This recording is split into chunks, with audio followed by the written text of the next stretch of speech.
Matt Hardy. Thank you for watching the Gimme a Whole Year Wrestling Podcast. Hello and a very warm welcome to the Gimme a Whole Year Wrestling Podcast. My name is Ann. I'm joined today by... I'm Dom. You can do your normal bit, dude. But we've got guests, they're really important. Special guests, man. Do they go first? Guests. Well, I don't know if we're important or not, but we're here. I feel like you guys should go first, but thank you very much for joining us on the Gimme a Whole Year Wrestling Podcast. That's all good. Yeah, we have very special guests with us today. We are joined by the Wrestle Story. There is a link down to the YouTube in the description. A great YouTube that does weekly reviews of, on Monday it's Raw, Wednesday it's AEW and NXT, Thursdays it's NXT UK when they can be bothered, and Friday it's SmackDown Live review. So what I want to know is when did you guys decide to just get together, do all this content? Because it's amazing that you're able to do it all. It's awesome, but the dedication is impressive. What made you decide to dedicate that time every week, every Raw, every SmackDown, some NXT? Who does that? You guys are nuts. I'm Mr. Glean. This is Maven. So yes. When we started the whole thing, I got Maven into wrestling probably 5 years ago. When the WWE Network came out, Yeah. it was closer to 6 years ago. Yeah, I mean, so- 5 years ago, if you want to be all. And I hadn't been following wrestling much over the last probably 15 years, but I got her into it. And she started watching WWE Network. And then she was like, hey, how about we do a show? And I was like, I don't know, time, effort, everything that goes with it. Yeah. And then it kind of transformed into, hey, we're going to do a show every time that, the WWE or now AEW are live. So. Well, we just started with, because AEW wasn't really. We had heard of AEW when we started, but we weren't super familiar with it. We didn't really know that much about it. So when they finally started doing their, shows and stuff. We did shows on the pay-per-views first, and then they started doing their weekly shows, and we did those too. And so, It's going really well, and you've got a really good following as well. Hopefully some of them will join us in the live chat tonight. If you are watching this in the future, because this will go up on our videos, we're going to give it about half an hour now until we start the actual watch-along. We're going to be watching... We put the poll up on Twitter, so if you go follow us in the Wrestle Story on Twitter, we put the polls up there. And you guys chose to do October 13th, 1997, so that's the Raw that we're going to be watching this evening. Yeah, cool. And it's really cool. I like having guests, man. It makes me feel... special. You automatically go into your awesome journalist mode. Well, I'm dead curious. I feel like since we've got the time, it's just interesting with you guys because you guys are professionals, in terms of covering the stuff, religiously doing every show. Do you how when you first got back into it and you started doing it, you were like, let's do a show. This is awesome. Do you still have that same excitement now when you're like, okay, we have to do Raw. We have to do SmackDown. We have to do AEW. Obviously, barring illness or anything like that, you are there doing the shows. So do you still enjoy every show as much as you did when you started? I can take it first. I'll share. Okay, go ahead. So, every week I'm generally super excited to watch, every show.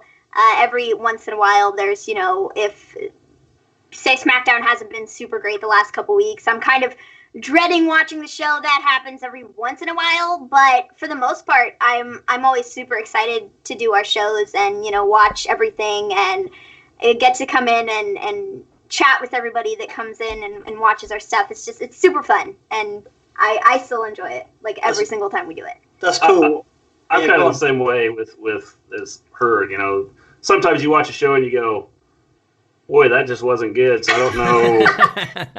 I don't know how this is going to go with trying to talk about it. And you go, it's is it really worth it? But then you stop and you think, okay, everybody that comes into our chat, we talk about other things other than just wrestling sometimes. So I think it's worth it to come in and do it every day. We do it. 100% agree. Even Absolutely. If the show sucks. It's still so much fun to come in and just chat with everybody. Yeah. Absolutely. And Maven's been doing a couple of them by herself as well recently, doing a really good job. Oh, thanks. Thanks. Yeah, when I have to deal with the little 2-year-old, it's she's on her own. I don't know. I think I've done a decent job. I mean, it's not the same without Mr. G, because, he says something that gets me rolling on a rant, and then we're just, woo! So, Dom, just so you know, before we watch Raw, we're probably going to get a Maven rant at some point. I was there. Remember, I was there when you were on their show, and I was enjoying the rants. I quite enjoyed it. It's quite entertaining to me. I'm still convinced you should have had me on instead, but there you go. Well, they did say to me, "Can we get the best looking of the Gimme a Whole Year Wrestling podcast?" And we look the same. I obliged, we look man. the same. We have long hair and a beard. It's and our we're both lockdown really out look, of shape. brother. Our lockdown look, brother. Yeah. No, man, I'm really excited to watch this Raw tonight. It's going to be weird watching a Raw with like a crowd. Yeah, I know, right? Like, because everything, it's just so weird now, with not having a crowd there, and you don't have the noise, and it's just, it's... Has anybody asked you yet what do you feel about it? Do you think they should have shut down? Like, do you think they should have shut down, or do you think the show must go on? As far as the WWE goes, I think the ones that are concerned about their health are not showing up anyway. Yeah. Yeah. Well, I think as long as they do things safe, then I think they're okay. I know I heard Cody Rhodes talk about AEW and how they talked about shutting things down completely, and then they talked to their doctor, who they said really, really strict on this, and he was like, we have to follow the guidelines. And so I think that kind of made me go, okay, obviously they are doing something. The doctors are concerned. They're following the protocols that they need to follow. It wasn't just, okay, we're just going to do this just to put on a show. They were actually following, the safety precautions that they needed to. Of course, yeah. No, I think it's a weird time, like you say. Like Mary was saying, it's a strange time, but there's a lot of this kind of the show must go on attitude, which is fine and everything, but it seems to divide opinions. Some people are like, they should have shut down completely, instead of pulling favors to get the become an essential business as they did. Yeah. That the whole thing about that is just, in no world are they an essential business. Wrestling isn't essential. But I mean, when you got ties with people, you do what you can to get ahead, I guess. So just the whole thing, wrestling isn't essential, and we're gonna watch it as long as it's on TV. And if it continues, fine and cool, and we'll watch it and do our shows and everything. And even if it doesn't, and tomorrow they're like, oh, we're shutting everything down. We're still gonna get on and talk to people and hang out, for the fun of it. Something like we're doing tonight. We talked about doing, what if they shut down completely? We would do like an old Raw or an old view or something to keep our shows going. Well, yeah, because you did that early on as well, didn't you? Was it with did you do Starrcade? We did. We did a Starrcade, because there was one night that SmackDown was just god awful, that we just it was not good, and so we'd watch Starrcade earlier in the week, and we were just like, you know what, let's just do this instead, because SmackDown was not worth it at all. So But I think that's really great for your channel, because one of the reasons I really enjoy watching your channel isn't just because of your personality, because obviously you have got a great personality to watch, but it's also that dynamic between a father and a daughter who are both sharing something together. And I think that's why I was interested in doing this with you guys, because I was like, look, right, we can watch a show and we can have me and Dom, who's sort of mid-age, Mr. G, who's a dinosaur, Minnie G, who's Minnie M, who's baby. Mr. G looks younger than you. Shut up. Right. I know. Isn't that mad? I think it's us Brits, man. It's because we don't get the weather, man. Mind you had a lot of snow up there the other week. Yeah, we had what was it, about 3 weeks ago? Yeah, 4 weeks ago. 3 weeks ago. We had 8 to 10 inches of snow here. Yeah, wow. it's like Whereabouts are you guys? We are in the Midwest, United States. It was crazy because we had like 70-degree weather like the day before. And then inches of snow the next day, and I was like, yeah, this is awesome. And then it was all melted and it was gone. And it's like, what was even the point of that? You couldn't have just, you had the snow. Yeah, like, no, I'm used to, I used to live in Boston, so like I'm used to snow there, and New Hampshire as well. So, you know, it's I'm used to big loads and loads of snow there. It's terrible compared to here, actually. Even like they get, well, depends on the area, but the snow could be pretty bad. And it was a heavy snow. It wasn't like a, light fluffy snow. It was like but went out scooping sidewalks. It was like lifting like 900 pounds of snow. It was like You are not moving. You are not going anywhere. Yeah. Cool, man. So you guys are in quite a rural area. Mm-hmm. Yes. Yeah. Cool. Well, me and Dom live in Hull, obviously, as the podcast suggests. How has lockdown been to you guys so far? Not too different than normal life. I mean, just hang out at home. You're homeschooled, aren't you, Maven? Yeah, homeschooled. So we stay home a lot of the time anyways. And I don't really go out because I don't want to get sick. Because, get sick would be bad. She has Crohn's disease. So. Yeah, because of the meds that I'm on. And so, hanging out at home is cool. And then when I do go out, I already wear a mask. So it's not much different than what a lot of people are having to do now. I'm like, folks, just suck it up. Just wear the stupid mask. I do it all the time. Well, that's interesting because actually our country's slightly different. We haven't adopted the mask policy just yet. There are people that do it. You guys have been told to wear masks now, aren't you, outside? We've got, well, it depends on where you're at. We've got, right now when I go out, and I haven't been out a whole lot, but it's about half and half. About half the people are wearing a mask and half are still, maskless. So cool. I'd rather not get sick, personally. But I mean, whatever. So yeah, it's not much different than normal life, just hanging out at home. Being cool. Party. And you've got loads of brothers and sisters as well, Maven, to keep you busy. Yeah, definitely. I chase around a 2-year-old a lot of the time, It's hanging out upstairs, and then we're hanging out downstairs, and then no, we want to go back upstairs and play with this. And so it's a lot of back and forth, and, there's never a dull moment. Never, ever, ever.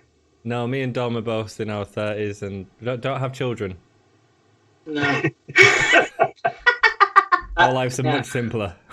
I've got enough children, for the three of us. So around, man. If you just want to send one across here, we'll take them for a few weeks. Dude, that sounds so weird. We don't want to take your kids. Okay. Yeah, it does sound a bit weird, man. Yeah, it really does. You gotta watch that. We don't want to steal anybody's children. That's not what we do here. And you need to watch your mouth because you nearly swore. Stop it, man. Stop stealing children, Anthony. Shut up. Weirdo. Groovy, we're getting people joining the stream. So if you are, drop us a message and we'll quite answer it. Well, like I said at the start of the show, we are going to go in about 15 minutes and start the actual watch along. So if you're just joining us now, that's awesome. We are watching October the 13th, 1997 Raw. Have you guys seen this episode? If I have, it's been a long, long time. Yeah, me too. So. What about you, Dom? I haven't seen it in ages. So it's gonna be good. I'm doing it with subtitles as well, so it'll be fun. It's gonna be fun to do. So yeah, I was thinking about doing some quick fire questions for you guys, just out of curiosity, because I know you watch AEW. Again, massive respect for the fact that you watch AEW and NXT and Raw and SmackDown. It's amazing. Dom, so they do a review of NXT and AEW. I know, within an crazy. hour. I know. I see. It's amazing, guys. It's awesome. So all right. So AEW or WWE then? Me personally, I would say right now, AEW. Mainly because I feel that for the most part, their storylines are better. Yeah, I can agree with that. I could say AEW right now. I mean, I think they're doing very well with the circumstances of how everything's going. I think the way that they've handled things at the moment in time, they've handled it very well, and with what they've done, and still being able to put out content every week. A lot of the stuff that they've done as of late has been pre-filmed, and they're going back to being live next week because everybody in Florida can be live now, so why not? But with everything that's happened, I think they've handled it very well, and they've managed to keep storylines going and keep people entertained.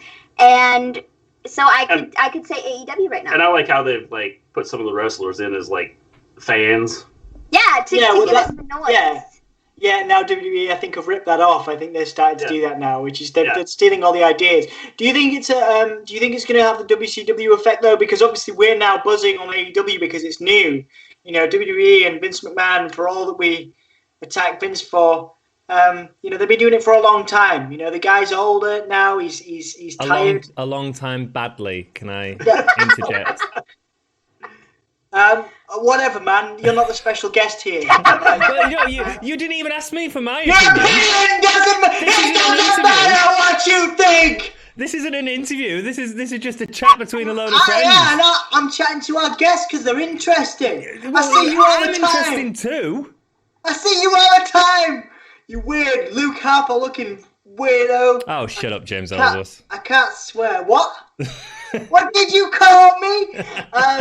Yeah, right, okay, so do you think it's a WCW sort of style flash in the pan where we're going to get sort of 5-10 years and then we're going to see WWE buy it out because WWE have adapted and become better? Because now AEW is better because it's newer, it's fresher. No, that's not why it is. It's better because I'm not asking you.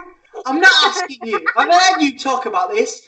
I think that as long as AEW keeps their storylines going, keeps their storylines fresh, keeps people entertained with things, they'll be fine.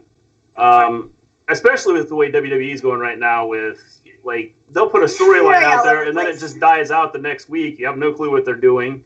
And some of their storylines just aren't good. So I think that as of right now, as long as they continue doing what they're doing, I think they can survive and be okay. I mean, unless they go totally off the deep end and have, like, totally dumb storylines that just have no sense whatsoever, AEW will be fine. I agree with that. I think they'll be fine. Okay, well, we'll see. Well, We'll also, see. I think it can because it's probably got the money to buy Vince anyway. Is he really? Is he that loaded? Yeah, they're loaded, just loaded. Like compared to Vince, though. Not necessarily him, but his father certainly would be compared to Vince, I'd assume. Yeah. Right. I don't know the net worth, but yeah, yeah, he's got a football. I know. I forget how much of a big industry football is, around the world. I'm sorry, soccer. I apologise. How big an industry it is. I know he's got a soccer team, hasn't he? He's got Fulham. Yeah. But also his dad owns the Jacksonville Jaguars, which is, go on, Americans, what is that? It's a football. Yeah, that's football, it's yeah. football, like America, I'm not the person to ask, man. All right, okay. All right, so all right, with that in mind, then, we've got like 10 minutes to go, right, before we go into this. So I'm going to get you guys to I had this idea recently, and I was like, we should do like an AEW versus WWE, fantasy booking thing, right? So, like, I don't know, Bray Wyatt versus Darby Allin, something like that would be a good match, maybe. Darby wins because the Fiend can't wrestle. Hold up! We're not right. So, guys, 3 matches each, right? 3 matches each, AEW versus WWE. What would you like to see? So maybe you go first. Oh boy. You only got 10 minutes to figure this out. 2 matches each. 2 matches each. Right. I don't know. I've never really thought that hard of like AEW versus Cody Rhodes versus Triple H. There you go. There's one. Boom. I could get behind. I love the way that we invite them to be special guests on our podcast, and you're just using them to create a new video for you. I love it. It's brilliant. Good thinking, dude. That's not my intention, but okay. Perfect. I don't know. I'm going blank. Who's on the AEW roster? Okay, all right. I put you on the spot. I'm sorry. I didn't mean to. Okay, so I was thinking, again, like Darby Allin versus Bray Wyatt would be a good one. Sorry, it's not about you. You're so funny. You're so funny. Who do you think you are, Mick Foley? You're not a comedian. Shut up, you thespian. You're like, just because you work in a theatre. Oh my goodness. Sorry, this is just what we're like all the time, dudes. It's fine. It's kind of the way we are. Yeah. I yell at you because Yeah, something pretty much. I don't pretty like. Much. It's how our show You runs sit there sometimes. quietly. You just take the insults, and then we go from there. Yeah. So I mean, it's roughly the same thing. I mean, fair enough. All right, Anthony, go on then. You can open your mouth now. Go on, book me one more match. I'm just trying to tweet about the show, which you were supposed to do, but you've got so carried away that I'm ending up having to do this now. He's dude. focused on interviewing us and getting our opinions. This isn't an interview. This is a Saturday night drink. Right? This is our bar. It's the first time for everything, you raging alcoholic. What are you doing getting on Twitter? Like you even know how. Shut up. Right. Cool. My goodness. So yeah, Oh my goodness. Cody Rhodes versus Triple H. That's a good one. I like that. I was thinking maybe like The Undertaker versus Luchasaurus or something would be fun. I think that'd be interesting. In like a boneyard match, or a dinosaur match or something. I don't know. Cinematic thing like they did with the Boneyard match. I think they can do some interesting stuff with that. Yeah, absolutely. I think I might have one, maybe possibly. Maybe like a Britt Baker versus Bailey, because they're both the role models at the moment in time. Winner gets to keep the role model gimmick, and the other has to come up with a new one. Like it. That was really good, because that the Triple H and Cody one makes sense, but that was well left field. That's some good content right there. Add that to your video, dude. Yeah, I mean, I'm dead excited. I'm like I said, I'm excited to do this. I'm excited to do this old Raw thing, which is great. But I'm just happy to have you guys on the channel. Just taking the brain. That's okay. It's totally cool. I don't know if we've got anyone in chat, because I'm just trying to search for an image to put on our Facebook at the minute. But we've got a couple here that we see on Colin and John L. Yo! Hey guys, I'm not Welcome! seeing your chat. Sorry. Are you all right? Keeping on chat, Mr. G. We can do that. Double team. Dude, Dom, when I was a guest on their channel, there is no way I was able to be entertaining, be my normal entertaining self. One of John L says MJF versus Tommaso Ciampa. Yes. Boom. Versus The Miz, because I feel like the two of them, in some cases, MJF and The Miz, I feel like they're very similar. You know what I mean? So I feel like MJF versus Miz could be quite fun. Yeah, that's awesome. I like that. That's really good. Keep them coming, guys. Tweet us or tweet the Wrestle Story. Tweet some WWE versus AEW pay-per-view stuff. I love that, right? So we get special guests to make your video for you, and now you're just anyone, just please create this content for us. We're creating an audience with these guys. We're now a team. We're now the Gimme a Wrestle Story. Oh yeah. Yeah. Give me a Wrestle Story. Yeah, that works. There you go. So we're now a team. This is how it goes. Cross continent. It's good. This is the world. This is the new normal. This is it now. These are the conversations we're going to be having for the rest of our lives potentially. It's great. Man, I'm all good with that. I could do this every week. That's fine by me. Well, yeah, of course you could with your bloody Stella, you massive alcoholic. You're sitting there with your... What are you drinking? I've got actual tea in here, like a proper Brit. Right? This is actual tea. Yorkshire tea, and there's you with your bloody can of Stella. It's Saturday night, baby, and I'm ready to roll and watch some old thingy. So we've got 4 minutes left.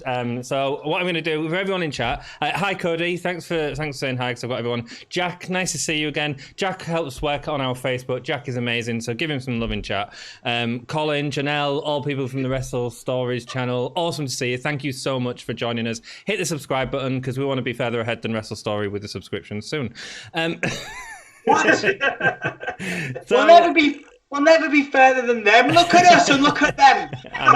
They're on brand. They're on brand wearing the merchandise. They've got nice. Well, as far as I can see, at least one of them's got nice hair.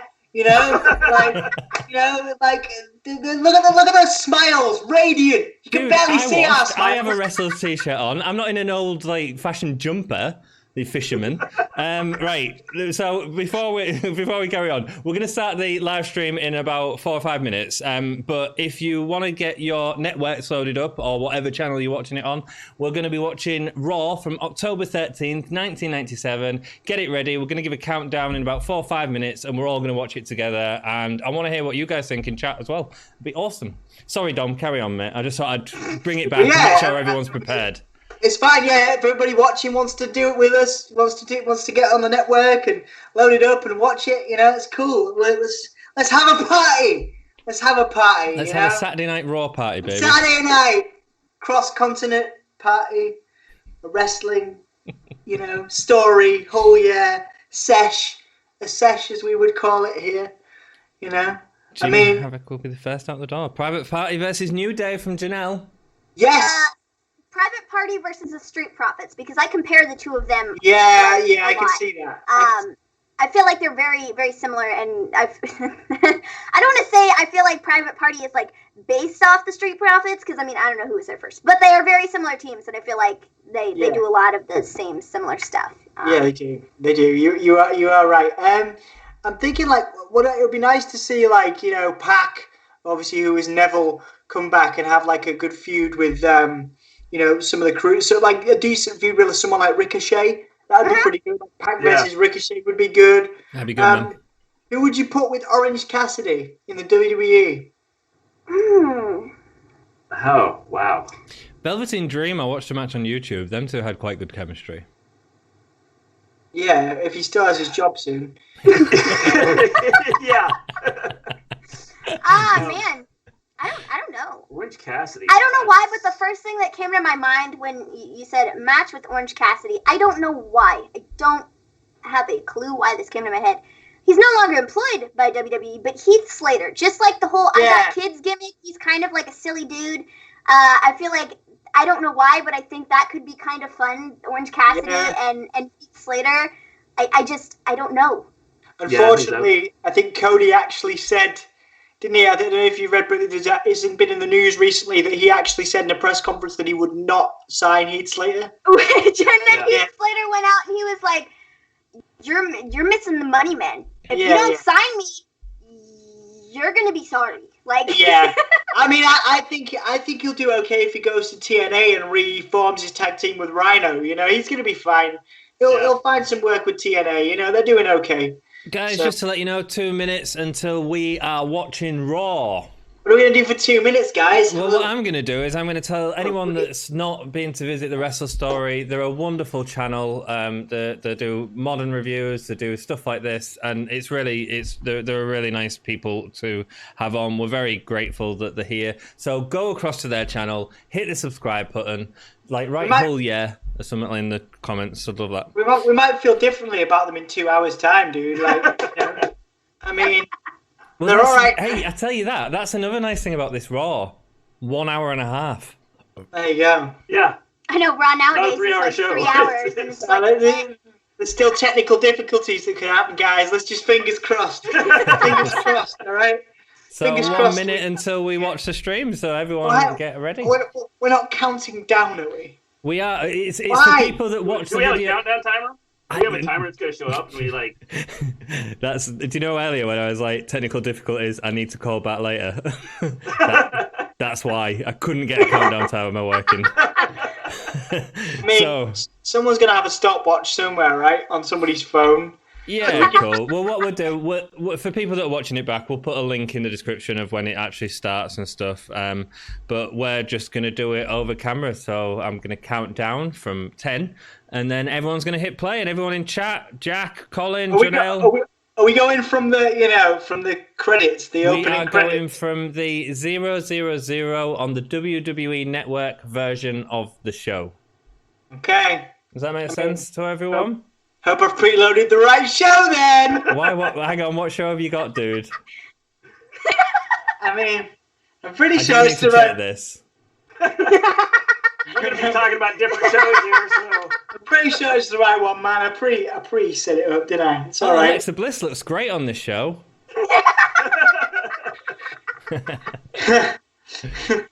Wow, Roman Reigns? That's great. They was pushing him back then. Groovy. I've got to get my headphones, like different sets of headphones to listen to everything. This is cray. Rock and roll. Cool. So I'm going to do a countdown. Are you all ready? You're ready. Are you ready, Dom? I mean, I hope so. We're going to see, because we only get one chance at this. Right. So in 10, you can do the countdown with me. 9. Jack, it's October 13th, 1997 Raw. 1997 Raw. Oh, do we need to give people a second? What's the count now? Where are we at the count? Well, I'm at 9. Just calm down. We're at 9. We have people in the chat asking what show. All right. Okay. Cool. Well, we can give it a second. I'm not getting all the chat for whatever reason. 3, 2, Hang on.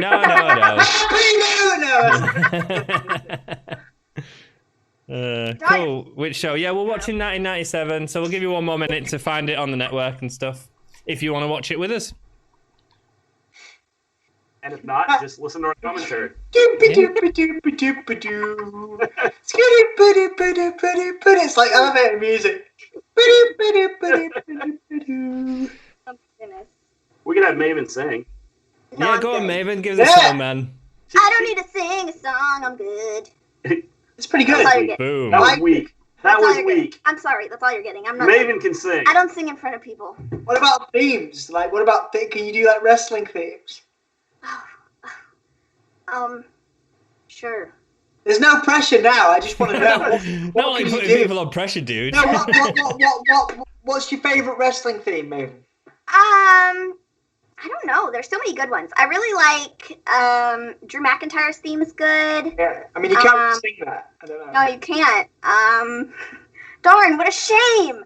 I don't know. I'm a big Becky Lynch fan. I like her theme song. That's cool. Right, let us know if you're ready in chat. Hey, Mrs. G. We'll come back to that. Mrs. Queen said, "You don't sing in front of people, you'd lie, Maven." I don't sing on the internet. we'll have off camera at some point when we have a party before the end of the world. We'll all have karaoke, cross continent I thought this was the karaoke. party, man. Where I'll sing, Anthony will sing. I mean, Right. You don't want to hear Mr. G. Mr. You don't G. want me singing. No. yeah, honestly, every time Anthony sings, he takes an item of clothing off, so you don't really want to see that either. I've seen everything. I've seen everything. Do you want to I hear a song? haven't wanted to see any of it, but I've seen it all. Right, After a few more of those teas he's got there, a few more of those cups of tea. I mean, I'm not. Who knows what'll happen, man? Yeah, who knows? So that's a good reason to stay and subscribe to the channel. I'm starting to lose speech. Oh my God, it's happening! It's happening. Rock and roll, right. So we're going to start in 10 seconds. I hope everyone's able to get and watch with us. If not, we're just going to be talking about a Raw that you're not watching. Right, 10, 9, 8, 7, 6, 5, 4, 3, 2, 1, play. Oh, no, it's not, is it? Dude, we can't hear it. You don't have the sound on. I knew there'd be technical difficulties. Oh yeah, this one's meant. It's got Dolph Ziggler's cash in. No,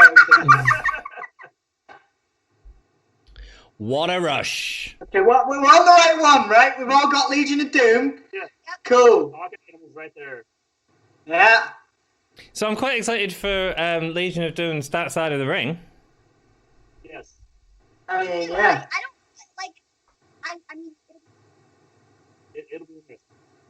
Yeah, there was a load of issues with Hawk and alcohol and drug abuse that I think would be quite interesting, as well as WWF taking advantage of that on their programming and turning it into a storyline. I think Dark Side of the Ring's done a good job with all of their, all of the shows that they've put together. They've done a good job of covering. Yeah. Great so far. I'm loving it so far. Yeah, I mean, I was watching. I think were you watching WWE at the time when that was going on, Anthony? Were you like not really Raw? No. Yeah, like I was watching pay-per-views. I was watching all of them like back in the day, and like it was pretty sad. Like they really made a gimmick out of Hawk's mental and physical health issues. And that is around this time, so we might get to see a bit of that on the show. They've obviously just won the tag titles. Yeah. If ever in doubt, give it to LOD. It's better than the Godwins having it, man. Oh, I loved this intro, man. This was on one of the video games, like the WWF video games back in the day. Like all this was there. Like when WWE video games were good. Ahmed Johnson. Ahmed Johnson. Ahmed Johnson, really underrated his early stuff, man. Yeah, he was very good. Agile. I mean, he, after his injuries, several injuries. This is such a cool intro, isn't it? Yeah, man. Like it kind of makes you really nostalgic, doesn't it? It's like Jack says he got into WWE in June of 1999. wow, man. Oh wow, that's cool, man. Fireworks, pyro. We don't get that anymore. Oh well, it's come back because AEW was a thing. Not like that. Like, no. It's all controlled, isn't it? You could like seriously singe some body hair. Like nobody behind people can see because there's like 9,000 signs. So perfect. Yeah, this is like this reminds me a lot of ECW and the vibe. You know what I mean? Like obviously they were going for that Attitude Era type thing. Yeah. Very ECW in its presentation. Oh, Vince is in the ring apparently. Oh boy. Who's this? It's Bret. Bret Hart. With his English flag waving across the thing. I mean, What happened? I feel like lost sound. I still hear it. There's Owen and there's Bret in his shorts. Obviously, now Owen's still alive. Yeah. I'm good now. You good now? Yeah. Oh, we're back. So it's technical difficulties that we talked about. Man, this is our first time doing it. We'll learn better for next time. Don't worry, these things are gonna happen. It's fine. Look at Owen. Look at those jackets. Jack M pointed out the pyro in chat. He said how much pyro there is. WWF went full scum when drop joined old. Droz. There we go. What? WWF went full scum when Droz joined old. Oh yeah, Droz joined the Legion of Doom for a bit. Yeah. Mm-hmm. Yeah. Look at those jackets. We could get some Gimme a Whole Year jackets, man. Oh, dude, like that's awesome. Like leather jackets. They're awesome.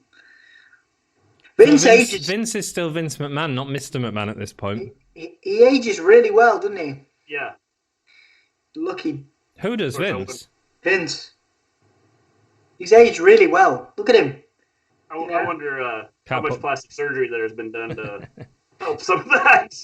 He can't cut a promo anymore. Well, he did last week on SmackDown. I stand by the statement. He can't cut a promo anymore. It was good. I mean, it was kind of weird, but he. You notice he didn't come to the ring because he probably couldn't get down the ramp. So he's like, just coming out from behind the curtain and standing here. So here we go. We've got DX having a go at Hart and how he's the old guy, the guy of the past.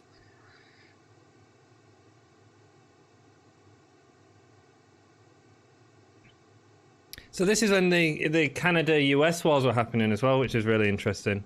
Where 1 week the Hart Foundation would be getting cheered and the next week they'd be getting booed based on whether they were playing Canada or the USA. That's awesome stuff. He's picking his nose with the Canadian flag.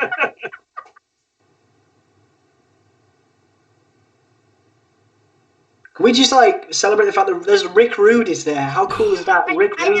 That's so cool. Yeah, he looks good, man.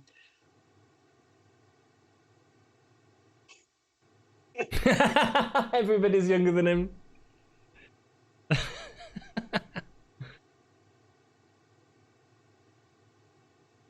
Oh, innuendo there. Thank you, Triple H.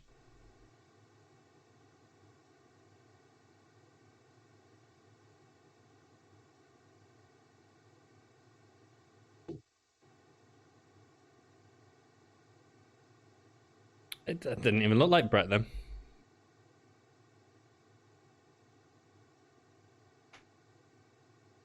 Crotch chop. So, I mean, how are you on the crotch chop, Mr. G? Was that a thing around where you were, or because I know in the UK that was in every school. How is he on the crotch chop? Is he like a professional crotch chop? Well, I just wonder how many times a day do you do it? Have you perfected it, Mr. Clean? Is that the question you're asking him? You practice nightly, you know. It was like a nightly thing to do. You practice crotch chop, you know. It was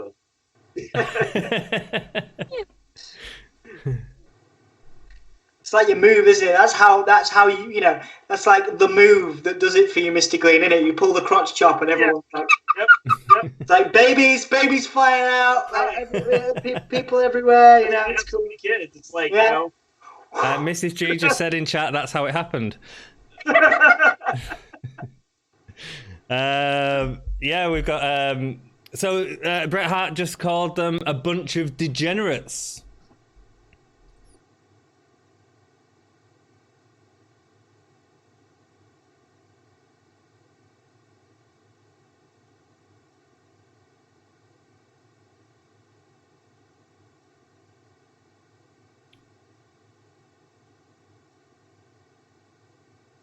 So the big difference between watching a promo like this is like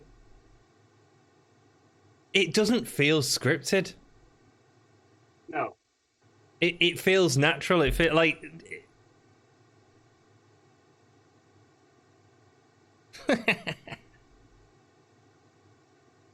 Well, and then the reactions too don't seem to be. They're not like fake. They're like, you know, like they're good reactions that everybody's like, oh my gosh. It's just like going with the flow, yeah, man. It's completely different, isn't it?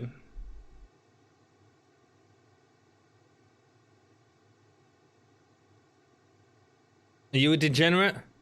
Jack says it's improv largely then, I think. I agree. I think that's a huge part of it. I think that's part of the problem with wrestling now is a lot of it is not improv. Here's what you're going to do.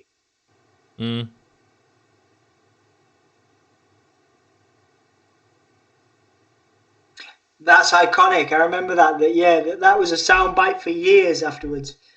Yeah, of course it was. Yeah, we got Jack saying it was improv largely. Then I think, I think it was. I think it was a general direction. Here's a direction to head in, and let's have some fun. Yeah. Nation of Domination. We are the nation. Hey, look, the Rock. Is this when Ahmed was with them still? No, I don't think he's with him now. Right. No, it's Karma, Dealer, Farouk, and El Rocco. Karma slash the Godfather slash Papa Shango. Like... Cool. So the Nation have entered the ring. What do you guys think of the Nation? I like the Nation of Domination. Yeah. I think they did a good job with what they were supposed to do. I liked them. I mean, there was an amazing platform for The Rock, I think, but the problem was the stories from what me and Dom have been covering on our channel. The stories like it dragged out for ages, didn't it, Dom? Especially like them versus Los Periques and give me the name, the bikers.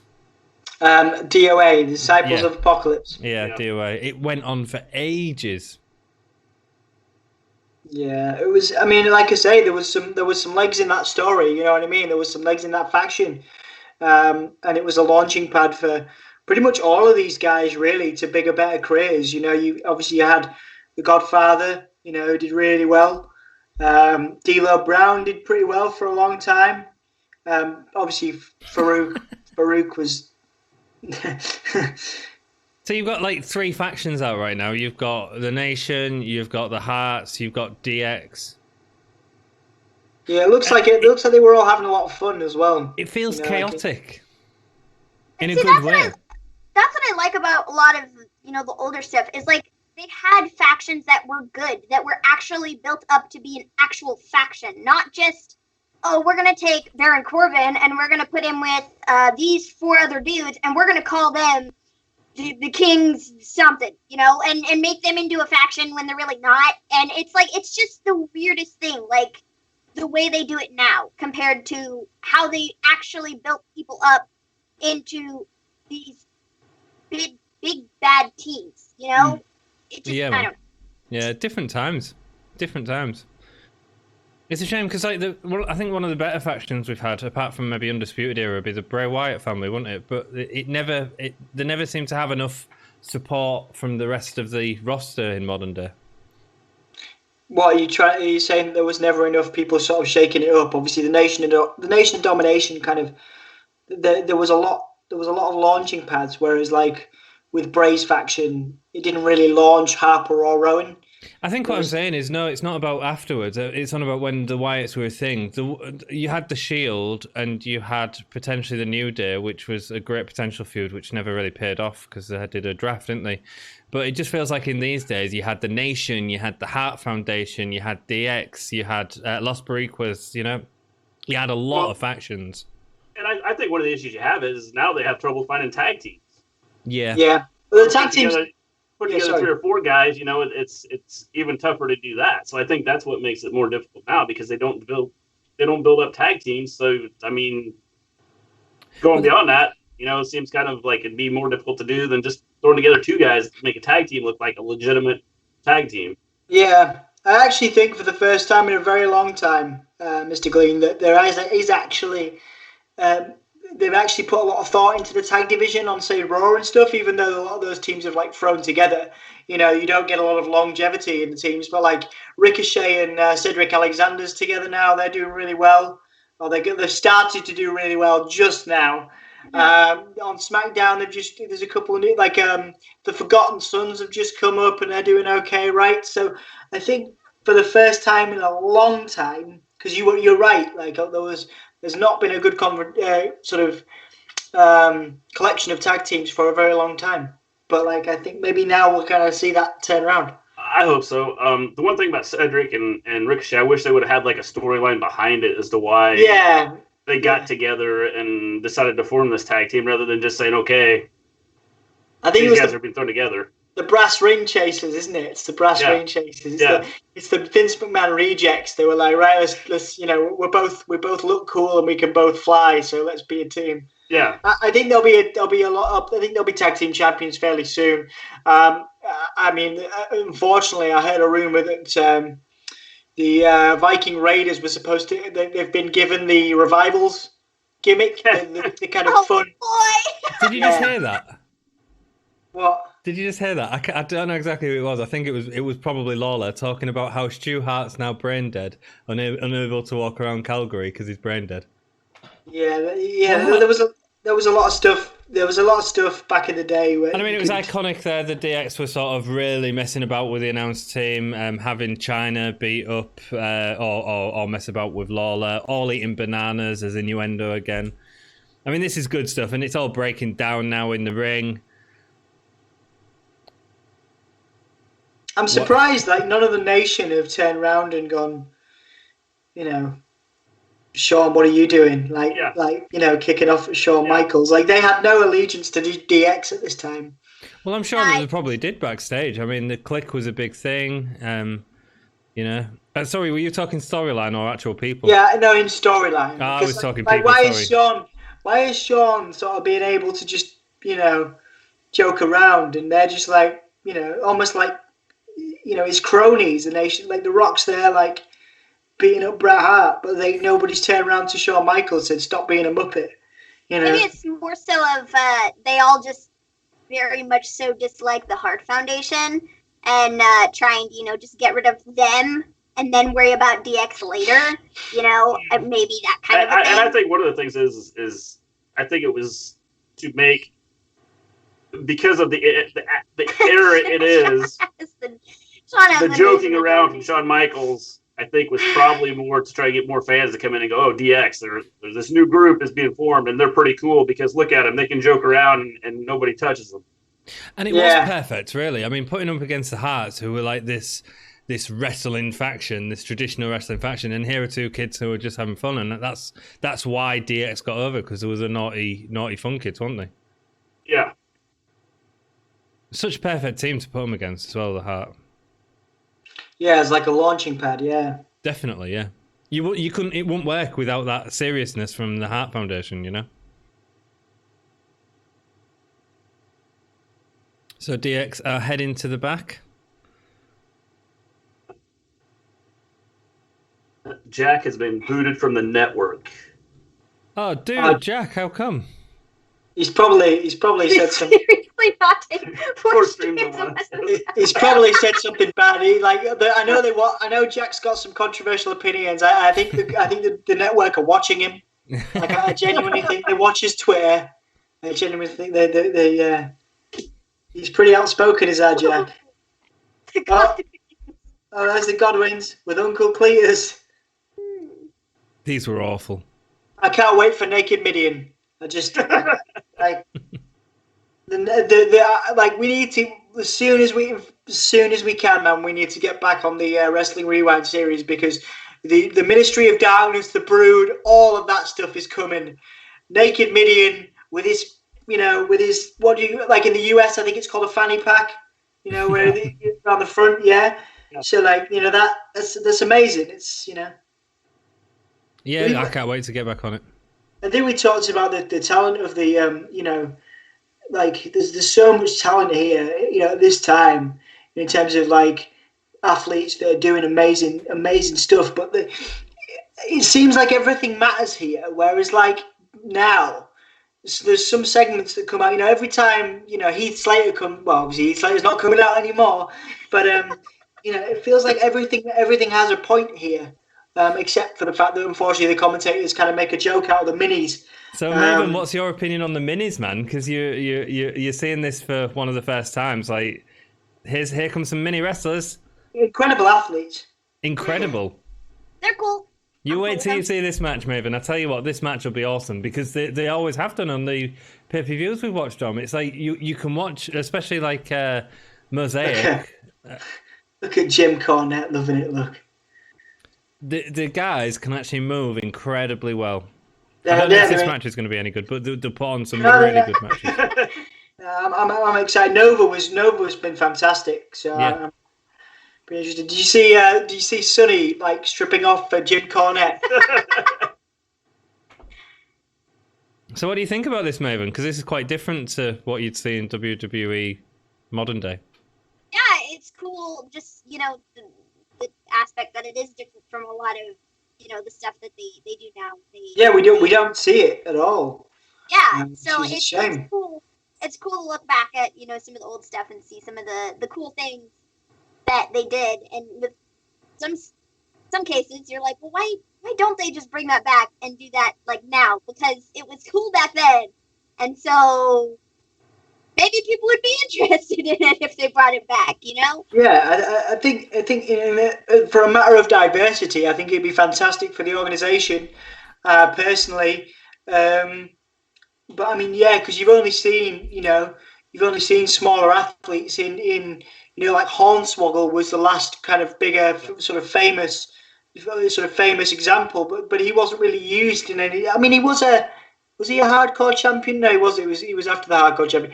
He was a champion. It was the cruiserweight champion, wasn't he? But again, that was almost for humour's sake. Which these athletes are fantastic, and this isn't a humorous match, and this isn't taken in a humorous way. This is four athletes putting on a great show, and that could be. Yes and no. The difficulty is it sort of is not. It is serious, but at the same time, especially with Jerry Lawler there, he turns it into a comedy act. Yeah, but I think he would be told not to now. I'm sure he'd be told not to now. Or we just don't put him on commentary. That could also man. Look at that! It was amazing. Sorry, Maven. What was that, mate? Just don't. That guy just drove his head into the floor. Or we just don't put Jerry Lawler on commentary because I'd be fine with that too.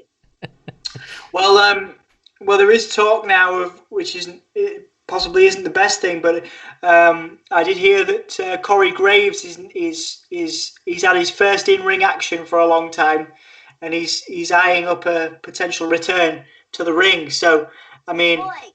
I'm not a huge fan of Corey Graves' commentary, but I'm even less of a fan of Jerry Lawler's. So they need to find somebody. They need to find somebody. There was it Dio Madden, but then they were looking at he's gone back to train to be a wrestler as well. I thought Dio was great, but then he's now training to wrestle. So they had Big Joseph on Raw for a bit, and then they took him off and. Replaced him with I like how it says phone number no longer active. Yeah. they had Vic Joseph on Raw for a bit, and then they like replaced him with Tom Phillips or something. And I was like, well, why'd you take Vic Joseph commentary? Like, he's actually good, and like, why? It's just they have so many commentators, they just like divide them very weirdly and not in the most logical way. Yeah. Phillips, baby. Do you know? Have you noticed that these like colours are slightly brighter on that phone number? No longer active. I think some guy has been employed by the WWE to go through all of the network, all of the old episodes, and put that on. Like that's been done in the last like 3 years. That's a HD logo as opposed to what we're watching. That'd be a great job to have. Hey, you just go through and you watch all these videos of where these phone numbers are. You're going to put this little thing up that says phone number is no longer available. Okay, so next up we are getting Shawn Michaels versus Flash Funk. Yeah, man. Scorpio, too cold Scorpio? Too Cold Scorpio from ECW. Wow, this is so 90s. It's unbelievable. This advert. This is a super 90s ad. Meatloaf and mashed potatoes. Well, I would do anything for love. On that note, guys, on a completely separate note, they've just started bringing back the Budweiser advert. I think that's they brought it back over here. It's like it's a good time for nostalgia, guys. It's a good time to be doing this. People are big into nostalgia now. Yeah, they are. Do you know the What's Up thing, Maven? Oh, you can explain the What's Up thing to Maven, Dom. All right. So I don't really drink, but I always thought this was pretty funny. So Budweiser, I think I'm gonna say early 2000s, but possibly late 90s. They were they came up with this marketing thing where they would just they would be like, two people would call each other up and be like, hey, what's up, man? How you doing? Yeah, and it'd be cool. They'd just be having a conversation, and then all of a sudden, one of them would go like, and it became so popular. You'll be able to see it now. It became so popular they bought it back because obviously we're in isolation. So like the ads now like check in on your buds, which is quite clever because Budweiser, whatever. And so now they bought it back full on just like the 90s, no color correction or anything. And it's like, checking on your mates and like, what up? And I loved it. I used to do it with my dad. I did it with all my mates. I was like, I loved it. It was great. Anyway. That's because Dom's still doing it. He just hasn't stopped doing it. It's like he does it all the time now. I'm still going. So we've got Honky Tonk Man as a manager to Bart Gunn here and Road Dogg. Obviously, is this what was Billy Gunn's gimmick before he was the bad bottom Billy Gunn? He was basically playing he was putting on gigs, wasn't he? And his manager was a Honky Tonk Man. What was his name, Dom? What? Do you remember, Mr. G? What's this? Jeff Jarrett? What? Billy Gunn. I'm trying to think. When he was in his rock and roller gimmick. He was with Rockabilly. That's it. Yeah. So he was Rockabilly, and then obviously that sort of and Road Dogg was his roadie, and then that obviously became the tag team, which had later. That was Jeff Jarrett. He was Jeff Jarrett's roadie. Yeah, but he eventually became Rockabilly's roadie after Jeff Jarrett left, and that's when he then became a tag team for New Age Outlaws. Right. Well, the roadie gimmick worked with Rockabilly, but obviously the sort of distance and stuff. Super accurate. What's up, my dude? Here we go. We've got the big red machine coming out. That isn't Shawn Michaels. That isn't Shawn Michaels, and look at the booking on the show, guys. Flash Funk is gonna die. He's gonna die. But it's all over the place. It's not just like we was expecting to get Shawn Michaels, and here we are getting Kane. Cool. Yeah. We don't get that anymore, do we? I mean, we get the same six-man tag at the end of every Raw. Yeah. Yeah. It's a little old. Kane was so cool. Like, it scared me. Kane scared me. When he was first brought in and they first started doing the Kane thing, it was so good. And then, like, as the years went on, it's not like he was, like, terrible, but it wasn't like the original Kane, There's like they took his mask off. And it changed. And it, like, ruined it, So, it's just so cool. I mean, Kane came into such an iconic and incredible story as well with The Undertaker's brother. He really came into an incredible story to build him up. Let's check the comments before we get into this match where Flash Funk is going to die. Oh, there he goes. He's just seen death. He's just seen his own mortality. Jack says the answer here. Now, yeah. is he? That was his ECW career. There we go. That's just gone. Okay, yeah, that's cool. He's now regretting the outfit. He's now wishing he was dead, and here he is, actually dead. Yes. Check out the red lights, Maven. Does that remind you of anyone? Oh boy! See, the thing is, the way they do the red lights now, it's just like, it's not good, and like it really, personally, I don't really think it fit the Fiend at all. Like, it didn't. But like in the case of Kane, it's cool. It looks cool. It works for the red light here seems the lighting seems to be a little bit different than what they need. I mean, this looks like it's just like over the ring, and not everywhere else, and not like so overwhelmingly powerful that everybody goes blind from it. Also, this is shorter as well. Like the Fiend's matches were like 10 minutes. The Fiend was trying to have a match in the red light, whereas Kane was having a squash in the red light. Yeah, and we don't need to see what's happening because it is a guy getting killed. Yeah, look at how creepy that is, man. His mask is so cool. Like the mask that he had, in later years with the one from, like the 2000. I'm thinking back to like 2012 and stuff like that. Like the newer mask that he had. It's just not as cool as the original one. It's not as cool. It's robotic back then, and it's there's no expression. It's a Tin Man expression really, which is scarier, I think, than when we can see someone's mouth move because you can't see it. Like yeah. And when we find out he's just a guy with a bit of makeup on and some badly shaven hair, we go, oh. Cool. Kane loses his Pyro's entry. Jack says he was at Survivor Series 2011, which had blue light for Sin Bocce. I couldn't see, but I'm a bit colourblind. I never thought about how matches like this must affect people with colourblindness. Difficult. I mean, it's hard to see on my iPad. Yeah, I mean, it's a this is just a good time. It's a good time to reflect on. Oh, there's Flash Funk with the microphone. I just love the fact that he just had the microphone, like, laying on top of him. Like, for what reason? We don't know. But and now we get the match we was given, and DX have been in from the start, and the storyline's carrying on, and we can all follow it. We don't have to watch 20 other Raws. We're all watching it and getting what's going on. You know what I mean? Well, and the fact that, they're carrying the storyline on, but it's not just the same thing repeating itself over and over again. Yeah. They've kind of adapted, changed some things up so they're getting the story across without having the same thing over 9,000 times. Yeah. It's not the Peacon, it's the Icon, the Heartbreak Kid.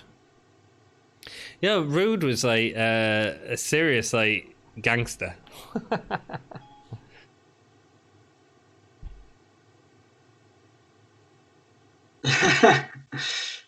It genuinely looks like they're having so much fun doing these as well. Yeah. These segments, which is great. What is that? Dom, I've seen you dance like that before, bro.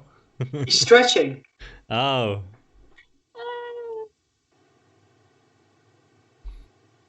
they were just so cool. Like, it's also just the way it's all put together. It feels more like a pay-per-view than if it was to get a pay-per-view these days, I just want to reflect on how good and strong that friendship is, because Sean's got to rely on Triple H not to bust him in the nuts, you know what I mean? Full on with that. That's true friendship. Would you let me crotch chop you, Anthony? No. Would you trust me? No. Not to chop you in a nut. You know what I mean? That is real friendship right there, So Janelle asks, what was your favourite Give Me the King? Sorry, what? Huh? What was your favourite Give Me the King? Let me know what you meant, Janelle. Jack, it's okay on my 55-inch, but not very. Jack is watching along with us on a 55-inch. Jack, I don't want to know what you're crotch chopping. You calm down. You calm down, all right? My old housemate in York was Rick. I insisted his last name be Brood, understandably.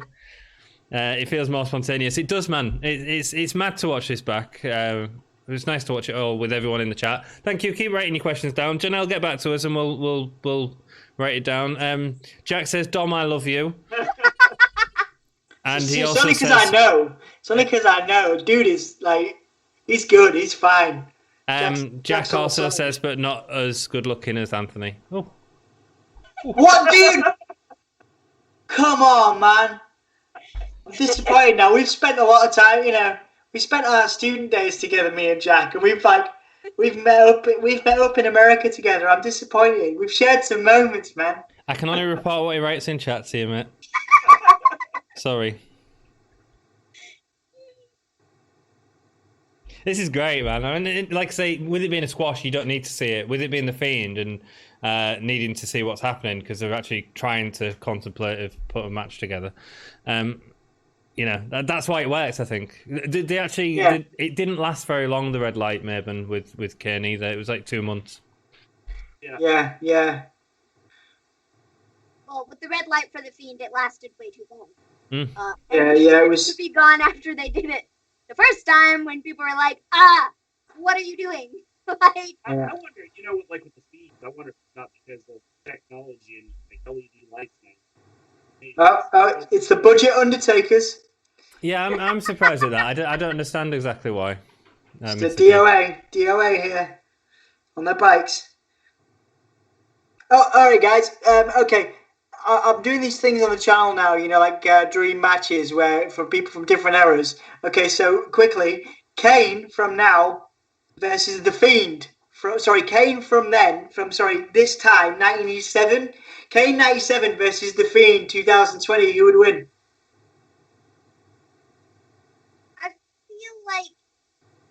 I feel like it'd be kind of, I would say. Would there be a winner? What? Would there be a winner? Mr. G and Maven, you've gone really quiet. I don't know why. I'm trying to think here, like. Oh no, I'm on about your volume. Sorry, Dom's a lot louder. I don't know why. So you're saying no? You're saying no winner? There's no winner. That's what I wonder. Is would it just be like, okay, they both fall into hell and that's the way it ends? It's like poof, they're gone. That'd be good. Okay, yeah, I could. Yeah, I mean that'd be interesting. Yeah, I could see that, dude. Yeah. Oh man, Kurgan. Do you know this guy's like he's a very highly paid like Hollywood actor now. This guy's in loads of stuff. He still looks really well as well. The bigger guy in what's his faction? Kurgan was Kurgan, the guy in the red beanie, sort of red thing. Yeah, he's really big in Hollywood now. He was in like 300. He's in a bunch of movies. Cyrus, he was obviously. I think he's working in TNA now, but he was in ECW for a long time. The Jackal, I think he is here. Yeah, it was, and it's singing it from TNA. Oh, what's his name? Don Callis. Don Callis, yeah. Yeah. That's Bull Buchanan as well. I've only just realised that. Bull Buchanan from who later on teams with the Big Boss Man and then becomes Right to Censor. Yeah. The guy that's in the ring now. Obviously, we have one of the greatest of all time in Crush in here as well. Oh God. So Crush Maven had some of the worst finishes ever. I think his first finish was a head crush, right? And his second finish after that was the heart punch. Well, he's been in. I mean, you look at what he's done. He's been on a lot of different gimmicks. Done a lot, yeah. Yeah, he had the super colourful Kona Crush. Yeah, purple and yellow and orange. Yeah, I remember that. And then there was demolition, and then there's this. So here's a question for you, Mr. Glean. Then obviously you said to Maven, you were like, here's the WWE Network. We're going to start watching wrestling. Clearly you've educated very well in many ways. Where did you start, Maven? What was the first pay-per-view? What was the first episode? What did you start Maven off on? I distinctly remember. I don't know what it was, but there was a match. I think it was a pay-per-view. I don't know what it was, but I distinctly remember one of the first things that I watched. There was a match between Brutus the Barber Beefcake and Ron Bass, was it? Or something Ron like Bass. that. Yeah. And Beefcake had his head sliced open by one of the Spurs. I remember that being one of like the first things that I remember seeing. And Mom came into the kitchen and she was like, "What are you showing her? What are you watching? Like, what is this?" And I was sitting there like in amazement, like, this is the coolest freaking thing I think I've ever seen in my life. Like, this is so cool. I don't have a clue what it was, if it was shows or pictures, but that's like one of the things that I distinctly remember. Nice. And then it like followed by like WrestleMania 3 years, something that was the Hulk Hogan and Yeah. They're big. And then you got to like the Bellas and stuff too, so kind of. Yeah, then I started looking. I watched a lot of the old stuff first, and then I went through. I super loved the whole the Diesel and Shawn Michaels era thing with the all in your house pay-per-views. I loved all of those. Classic, yeah. And then I started watching some of the newer stuff with like the Bella Twins, and they were kind of the first set of superstars that I really liked, and so just all kind of went from there. So you feel our pain then. You've been back over the history. You had to sit through those pay-per-views just like us. I've seen like everything. I watched a lot. I spent a lot of time watching old stuff. I respect over that. and over and over. So yeah. I respect that. Let's go to messages. Bull just got done his. Me, so it's. Say again? Man, you couldn't remember. I was just about to make a joke about Bull Buchanan. Kind of skewering his Buchanans on the ropes there. And again, like a fight that doesn't end in a fight, it ends up in a breakdown. Like that's messy, and people want to see the outcome. That's budget Undertakers climbing all over people. Jack M says Kurgan and Undertaker friend in real life now. RTC were so great. I hate them 2 decades on. Man, I like Right to Censor as well, man. Yeah, I did a poll on Twitter recently about people, sort of groups that people would like to see reformed, and obviously everybody, the landslide win was the Brood, but then second was Right to Censor. People do really like, they hate Right to Censor, you know what I mean? But I like the concept of it. Yeah, it's a sign of longevity for a team.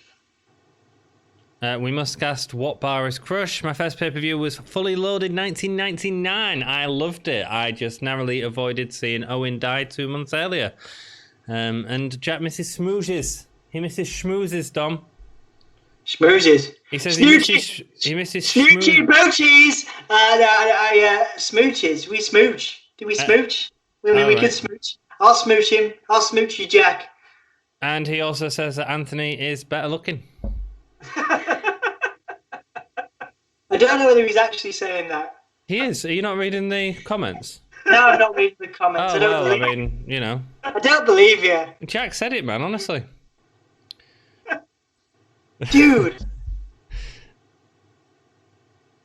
Check out them graphics. Man, I just started playing Streets of Rage. They've just bought out a new Streets of Rage, which was on I think it was the Mega Drive. I don't even think it was the PlayStation, but like nostalgic games are coming back now. Yeah. I love stuff like that. There's Ahmed Johnson doing his thing. I love that. I played that game. It was really good. Yeah, I played that. Did you see the guy running? Yeah. It looked like Mr. McMahon running. Yeah, look at Brett. He's so annoyed. He's so annoyed.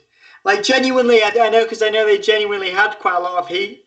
I think he's really getting quite annoyed there. I think some of that is genuine. I think he genuinely hates Michaels. Which helps in the long run with the story, with making it look, more real if it actually is real. Yeah, of course. A great chemistry. Great chemistry. What's up, Maven? I'd say we had a noise in the background. like something fell over. I think one of the kids just killed one of the other kids. Body slammed the kid onto the floor. Wow. And I was like, what was that? That was like, they're having like full-on wrestling matches while you're in here doing your show. Yeah. The kids are like full-on wrestling. Like you've inspired the new generation.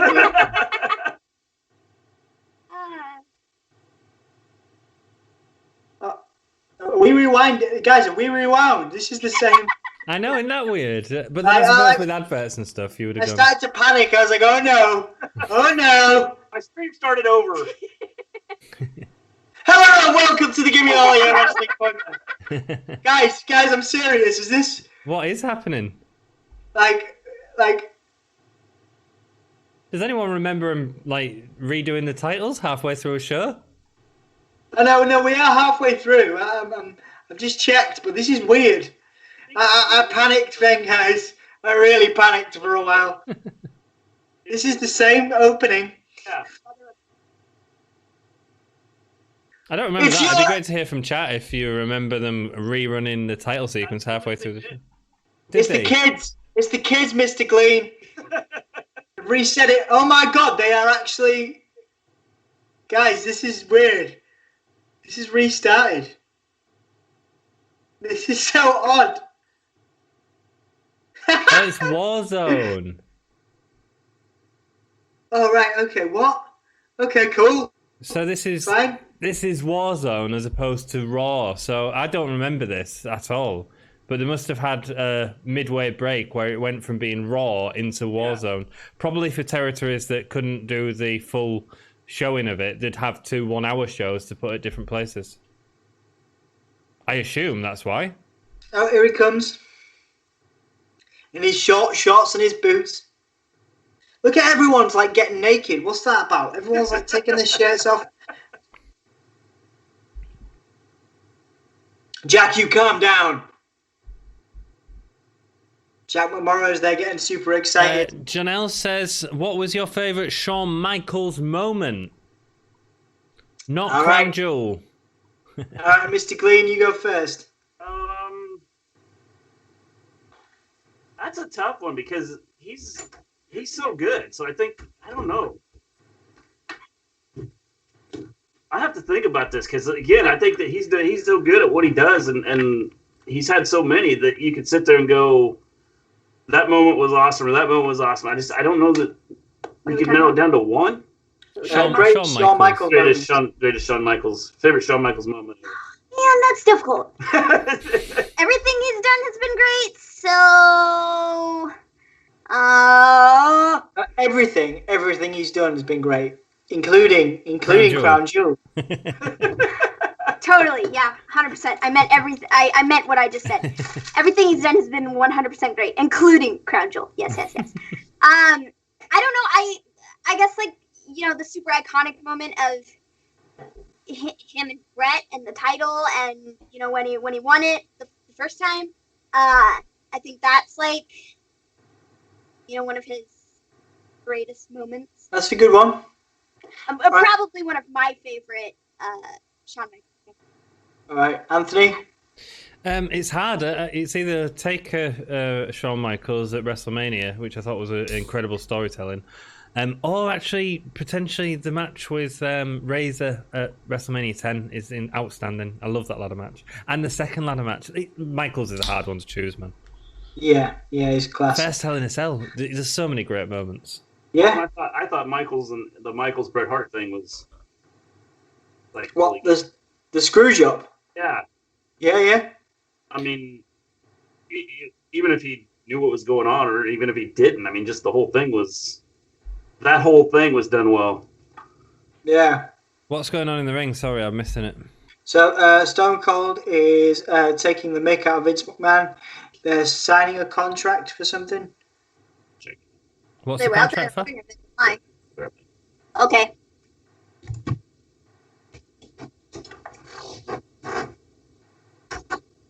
League is a match, is it? Right, so Yeah, a match against Owen Hart. is this when Austin had his neck break still? So they wasn't using him in matches? Because wasn't Owen Hart at Survivor Series his first match back? Think so, yeah. This is 97, isn't it? I feel like it will have been. Because obviously, I'm assuming, Maven, you've seen Owen Hart breaking. Yeah, we all have. That guy's like, F yes! Let's go back to chat. John L. SummerSlam. Jack says it's SummerSlam 2005 versus Hogan. Look, we've got like cross-pollination of our fans, Maven. Jack and Janelle are like communicating with each other. So mine, in case you wanted to know. Sorry, Dom. Yeah, go on. Whatever. Is Triple H's first. Triple H. Shawn Michaels' first match back in the first ever Elimination Chamber, where he wins the title. Okay. Like, that was massive. He'd come back after years away, after had a feud with Triple H, and was in the first ever Elimination Chamber and won the title. It was great. It's a good one, Tom. It's a good one. I think RVD was in that, wasn't he? Essentially, yeah. He had Shawn Michaels had the terrible brown tights that they chose for the video game that year or something. Here Comes the Pain, yeah. Yeah. Right. Colin says War was the second hour, so I think it was right. I think it was probably a territory thing, but I don't remember that at all. It was probably to sell people 1 hour Raw and 1 hour Warzone. So we're not watching Raw anymore, Maven. That's what the whole title thing was about. Oh. It's the Warzone. This is Warzone. Oh, cool. Great, we can finish the trip. We can finish the stream. Thanks very much, guys. Jack says, yeah, they gave up on the 2-show thing around 9/11, so to not have a Warzone makes sense, man. Montreal, who's your daddy? Classic Austin. I miss that Vinnie McHare. We all miss that Vinnie McHare. It was his first post-Owen match. His first post-Owen. Right, so yeah. I think I can't remember if there was another one before he got Owen at Survivor Series. Triple H got his throat done in that chamber that you're on about, Tom. Yeah. Here Come the Nation.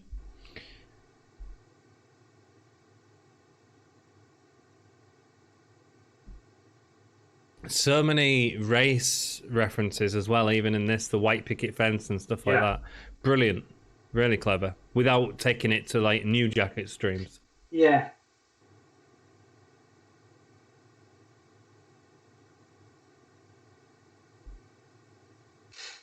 Just recalling the New Jack Beyond the Ring. So funny. Like, not funny, but also, you know, he just didn't care. I've never seen anybody not care that much. You know what I mean? Yeah. Yeah. Like, he just didn't care, like, at all. He still had a pretty good career. Like, he went to TNA afterwards as well, like, after all that stuff happened, and had a pretty good run. It's funny, wrestling. Wrestling. Funny old business. This is great, man. This is Austin, like, going... I mean, they knew that Austin couldn't wrestle, but if you're going to come out and challenge me, bring it. And that's what made Austin awesome. Oh, there's The Rock doing his thing. Yeah. Oh, well, that wouldn't happen. That wouldn't happen now. Just look at The Rock selling for Austin. But it was The Rock that made the Austin for selling, man. The way he took them stunners, like, that was a really flat stunner for The Rock. He normally, like, did 5 double backflips, didn't he? Yeah. Yeah. I love the amount of people that were just following Austin as he ran back. It's like...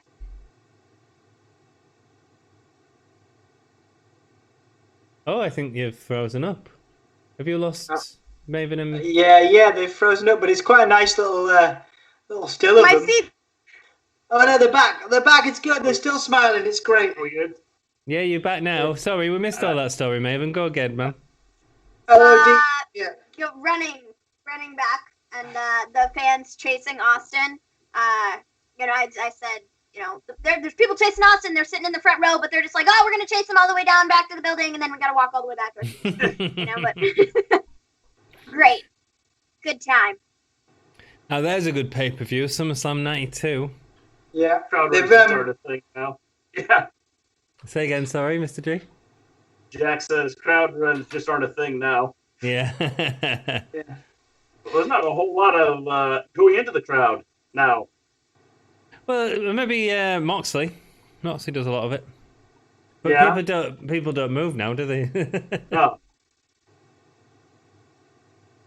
Here we go. So Sable in a backstage advert. It's an advert for laser guns. No, it's a segment with classic Oh, Freddie wow. Blassie. Couldn't come up with a.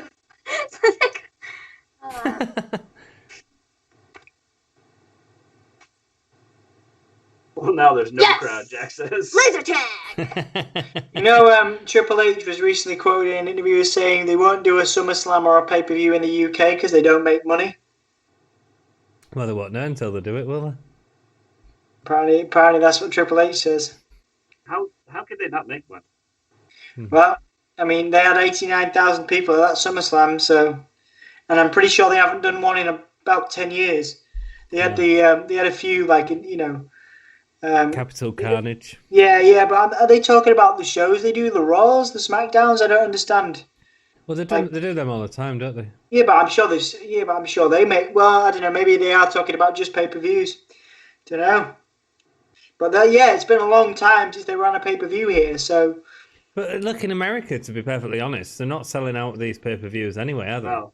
Well, not anymore. No, they are selling them out. Nobody's showing up now, so it's like. Hey guys, well, at least we all showed up. You know what I mean? Like, Yeah. You know, we've had a busier night than WWE at the moment. We've just found out if they've got the Fire and Desire, in a reference to a modern tag team, to be the champions.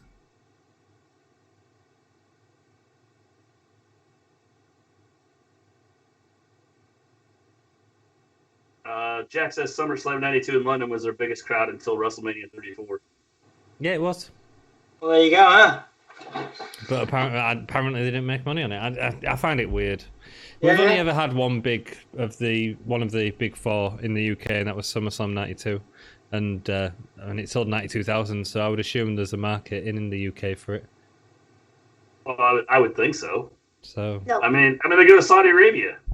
yeah, but that's not the fans giving them money. That's the government going, please make us look good. Well, but I mean, even with that, I mean, especially with like NXT UK, Yeah. the pay-per-view, and That was cool. Who's It's this? like Is this Tajiri? Wow, looks even Oh there. man, it is Tajiri. Wow. the No WWE way. tag. Oh man, Tajiri was amazing. I love Tajiri so much.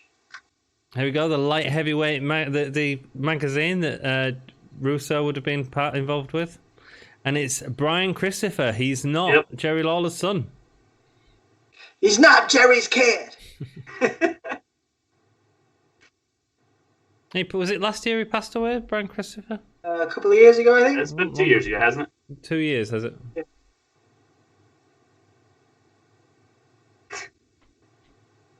Do you know much about Brian Christopher, Maven? Yeah, I know, enough about him. I know who he is. I know what he's done, Too cool. Yep. He's licking his muscles. Wow.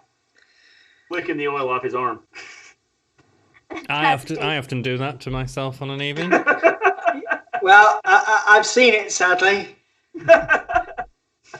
I haven't wanted. He's gonna start taking off clothes. Is that what this? Right, I see there's 2 Stella cans there, Anthony, that have gone down. So yeah. That's your camera. The audience can't see that camera.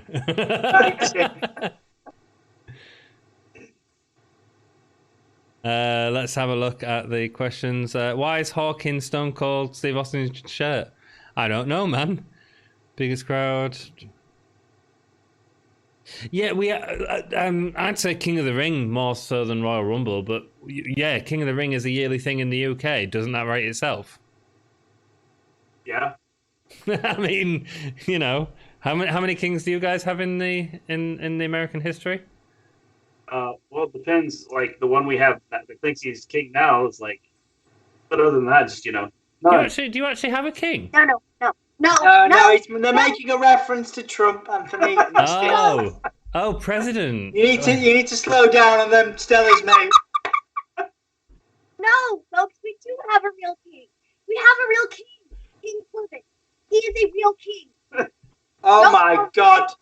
He is Oh my God. Maybe are you drinking Coke? What's happening there? I He is a real king. maybe you need to lay off the sugar. I don't know. Look at Tajiri, man. They're great, man. They're great. Tajiri is one of the best of all time. And I won't hear anything. Like, he was amazing. He's great. Oh wow! Look at that. Like a skull crushing finale by Brian Christopher there. Yeah.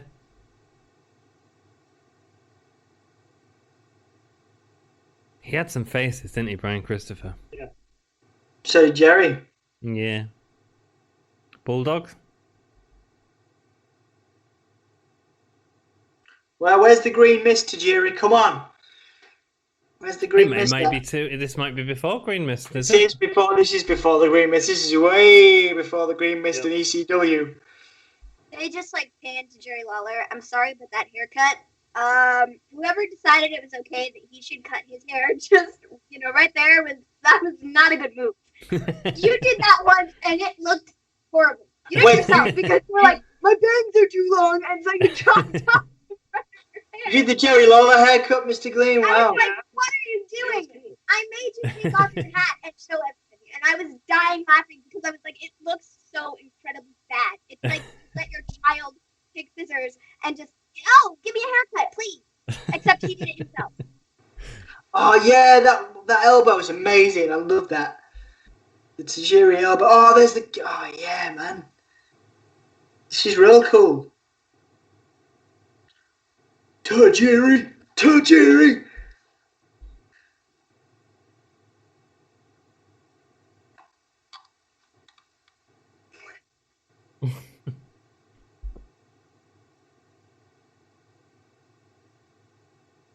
So, Lawler was just as racist as he is nowadays?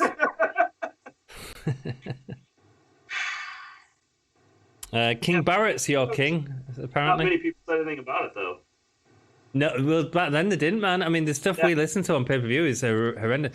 One of the worst we saw, actually, that I got really uptight about was Shawn Michaels at what was that pay-per-view? It was a British one night only, and it was at Birmingham. And he comes down and he is very inappropriate with what I would describe as an underage girl. Oh, we talked about this, Anthony. It's disgusting, man. And you watch it and you're like that had never happened these days. But it was wrong in them. It was wrong, full stop. And I can't believe no one pointed out in the past. Yeah, that was a Gimme a Hull Yeah spot. That was. It was. We had a full episode about it. It's disgusting. Yeah. Well, it's just the fact, that what they did and got away with back then is just, compared to now. Yeah. But then you see, we don't talk about, which is fine because obviously, we don't talk about Seth Rollins and his, he had a lot of backstage. I know it's nothing like the Velveteen Dream accusations, but we kind of gloss over the fact that Seth Rollins, messed around. I think he had a long-term partner or something. He was engaged and there was loads of backstage stuff. And then we forget about the Bray Wyatt thing as well. Bray Wyatt and JoJo, he cheated on his wife.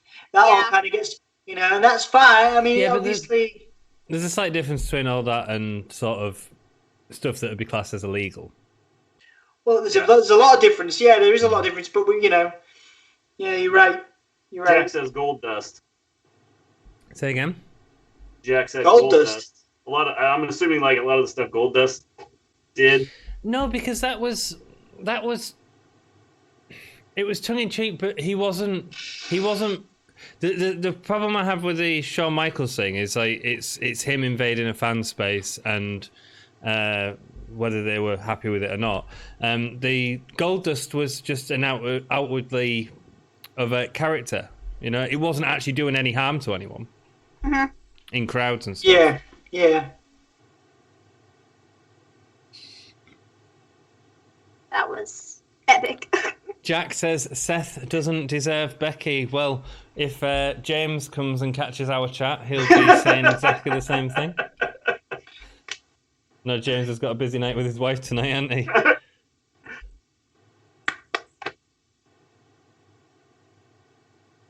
Look at the crowd, like coming up over the barriers and stuff. Jim Cornette. Oh, have you seen? Right, this is good.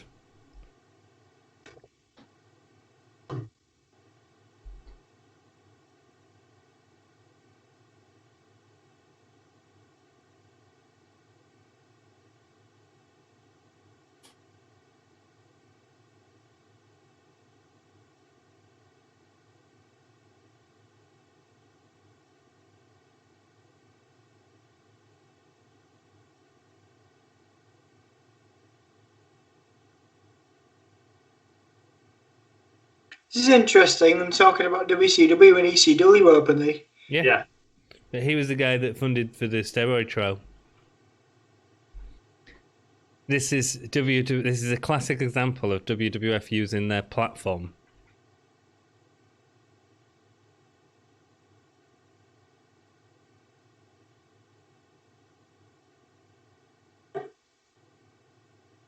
He doesn't just hate wrestling; he hates wrestling fans. Yes.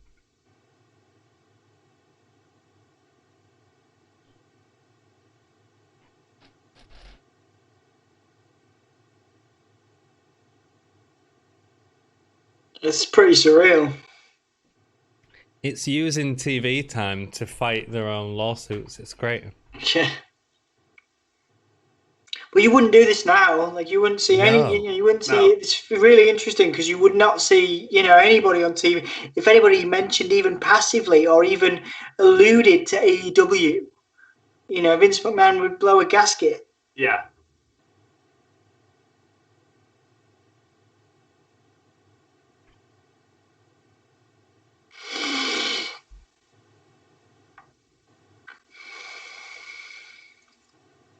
Wow.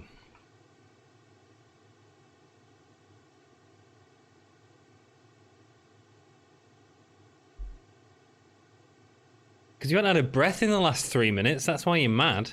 Look at them referencing Brian Pillman's death. Yeah. Well, you would again. This is so surreal to watch because they would never do this these days. No. So why is it all right? I don't understand. Why are they doing that now? But why? What's changed? Why did they reference WCW and ECW at this time when they were clearly in competition? Well, they were working with ECW, but WCW, yeah, they're trying to use this they're trying to use their platform as a campaign against WCW and against anyone that comes against them. That's all they're doing.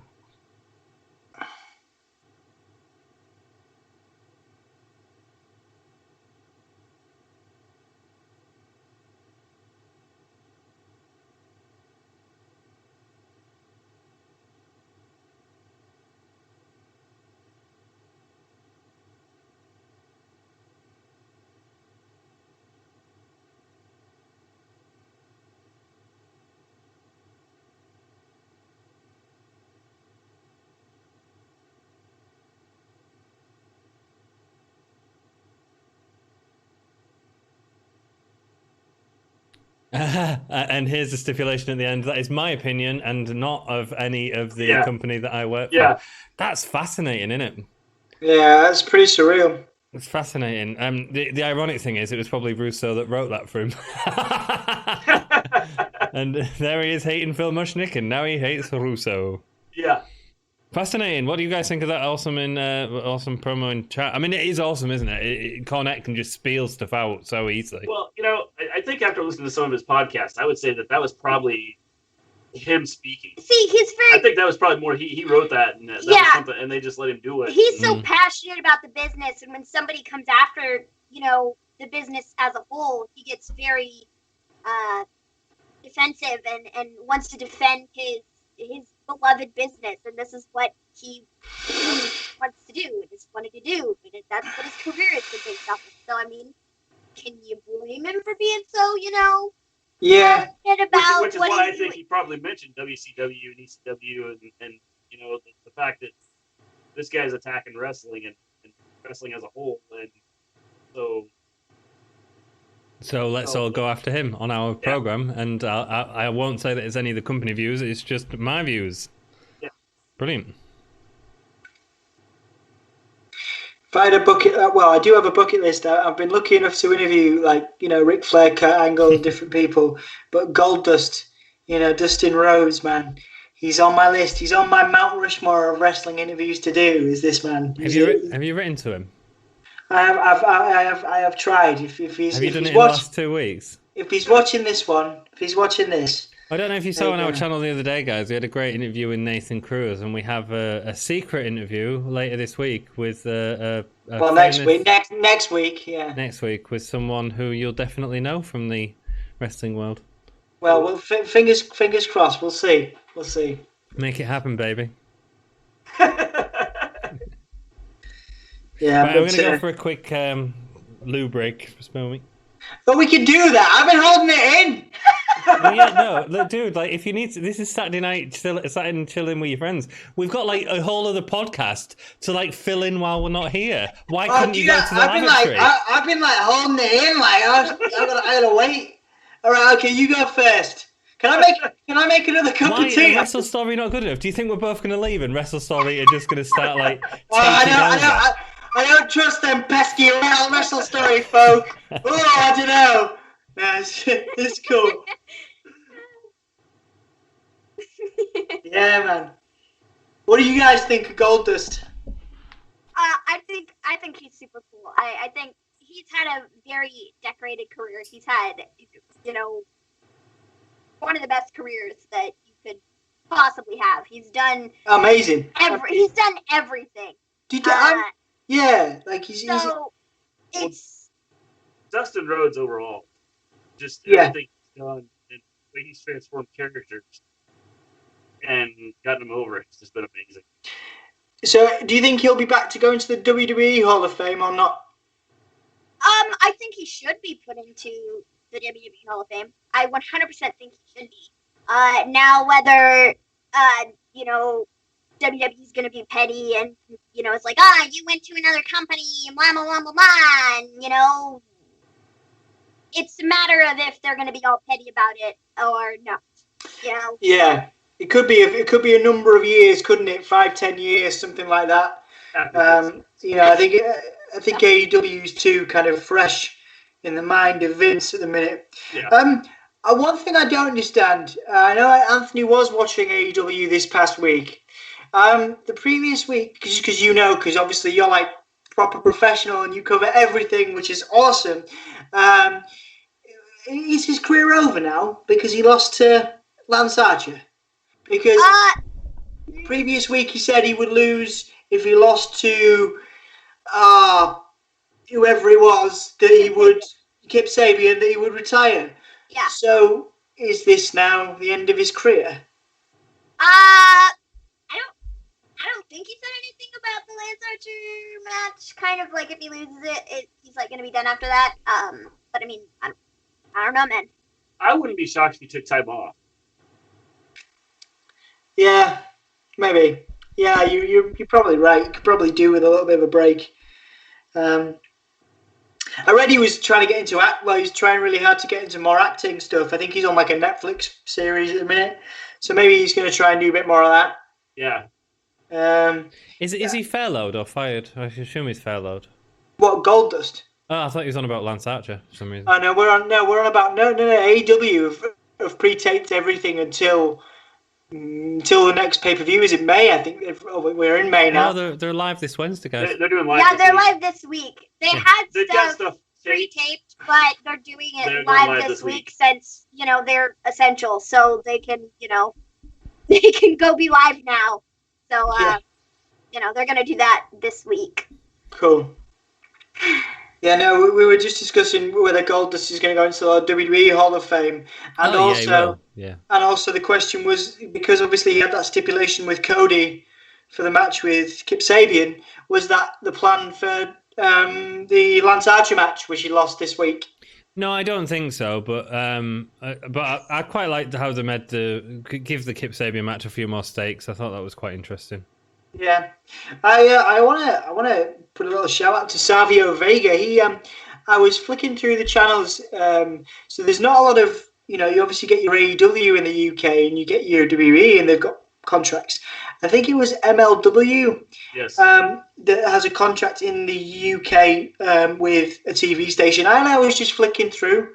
I was just like, I'll flick on that. And the first person I saw, and this is in 2020, was Savio Vega. Wow. And he doesn't look any different, and he's still going. So props to Savio Vega if you happen to be watching the Gimme a Wrestle Story podcast. I tell you what, he did a great back heel kick. They are, if MLW is on YouTube, they put their show on YouTube.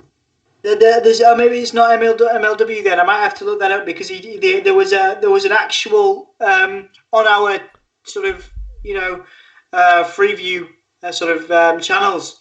There just happened to be this wrestling organization that he was a part of. I'm gonna. It probably was MLW because we get it here too on a channel that we don't get. Yeah. And then afterwards, after like a couple days, they put it on YouTube, so they have the same show that they had on whatever channel it's on here. Yeah. They had the same show on YouTube a couple days later. Yeah, MLW. Did you see how Goldust won that? He used Marlena's handbag. She had a brick in it. After she threw a lit cigarette into the ring, a lit cigar into the ring. Yeah. There must have been. What was in that? What was it? What do ladies keep in the purses, please, Maven? A brick. Sure. I don't know. I don't really carry a purse. She doesn't carry. When you do start carrying a purse, what you need to do is collect bricks on your way to. Why is Maven just going to be carrying a purse? Maybe she carries bricks around the house. We don't know. I don't know. I don't carry around a purse. Oh, don't carry bricks up the stairs because we know you'll fall up them. No, yeah. I fall up there all the time. So me too. Actually, Maven, I do the same. Okay. I fall upstairs in the opposite way to where I hit my hand on the handrail and break my. So that was fun stuff. Did that too much to go? Hey, look at the. Oh dang! Those are some high quality action figures. Wow, this is awesome. Whoa, that Vince McMahon. Was it Vince McMahon or Eric Bischoff? Yeah, it was. Look. He had very dark hair for Vince McMahon. Those are some spot on things just like that. Like, what are we doing first? Look at. Ah, Mankind, nice.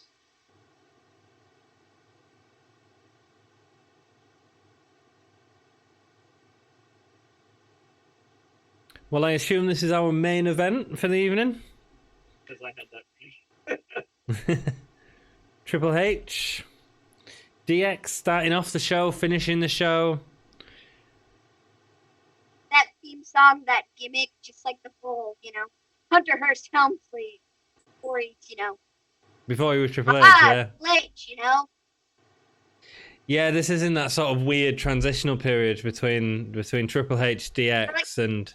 They're like, we don't quite know what we should do for his music. We're just gonna keep the old one, but he's gonna be this bad dude now. So whatever. It's a total great balance of the two.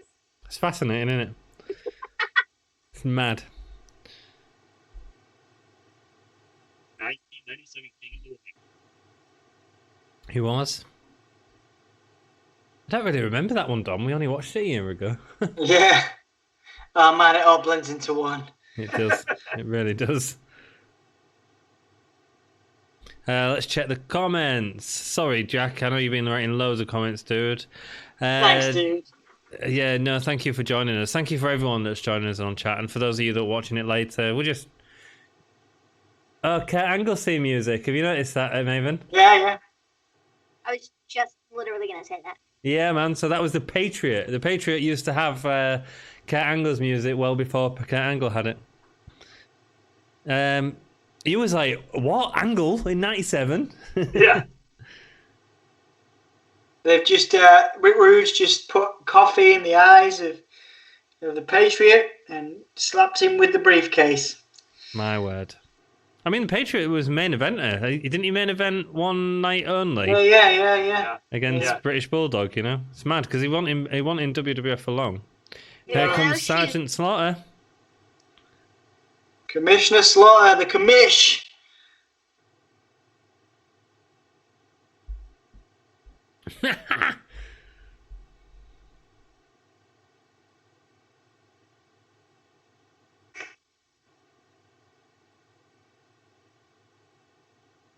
R. Rude. Uh-oh. Lost our connection. Wait. Back. Triple H is playing that he's getting spat on by Sergeant Slaughter. Here. That's great. That's hilarious. What did you do? I didn't do it. Can you guys still hear us? Yeah, Yep. we can still hear you. Okay. There. And that's an order. Even the commentary is saying quite a bit of spew spitting from the mouth of the commissioner.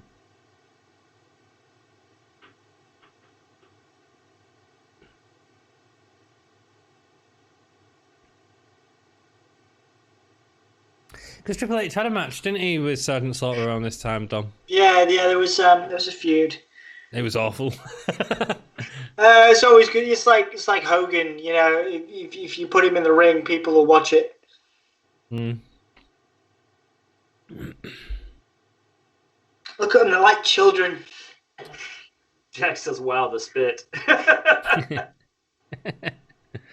But how does he keep a straight face when all this is going on? Yeah.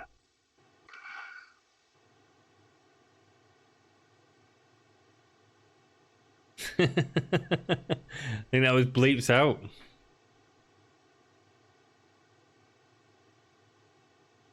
So basically, Sergeant Slaughter, in a very slow way, said, well, I've got you a new opponent. And it's Ahmed Johnson. Don't worry, he'll probably be injured before he makes it to the ring.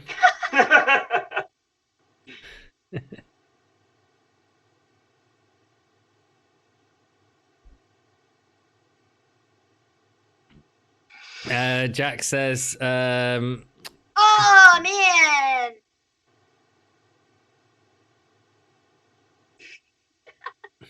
well, the Nation and Ahmed had a feud for ages, didn't Yeah, it was a long-term feud, wasn't it? Yeah. Jack says he has less chance than Owen. Goldust does. I think Goldust will be in the Hall of Fame, definitely.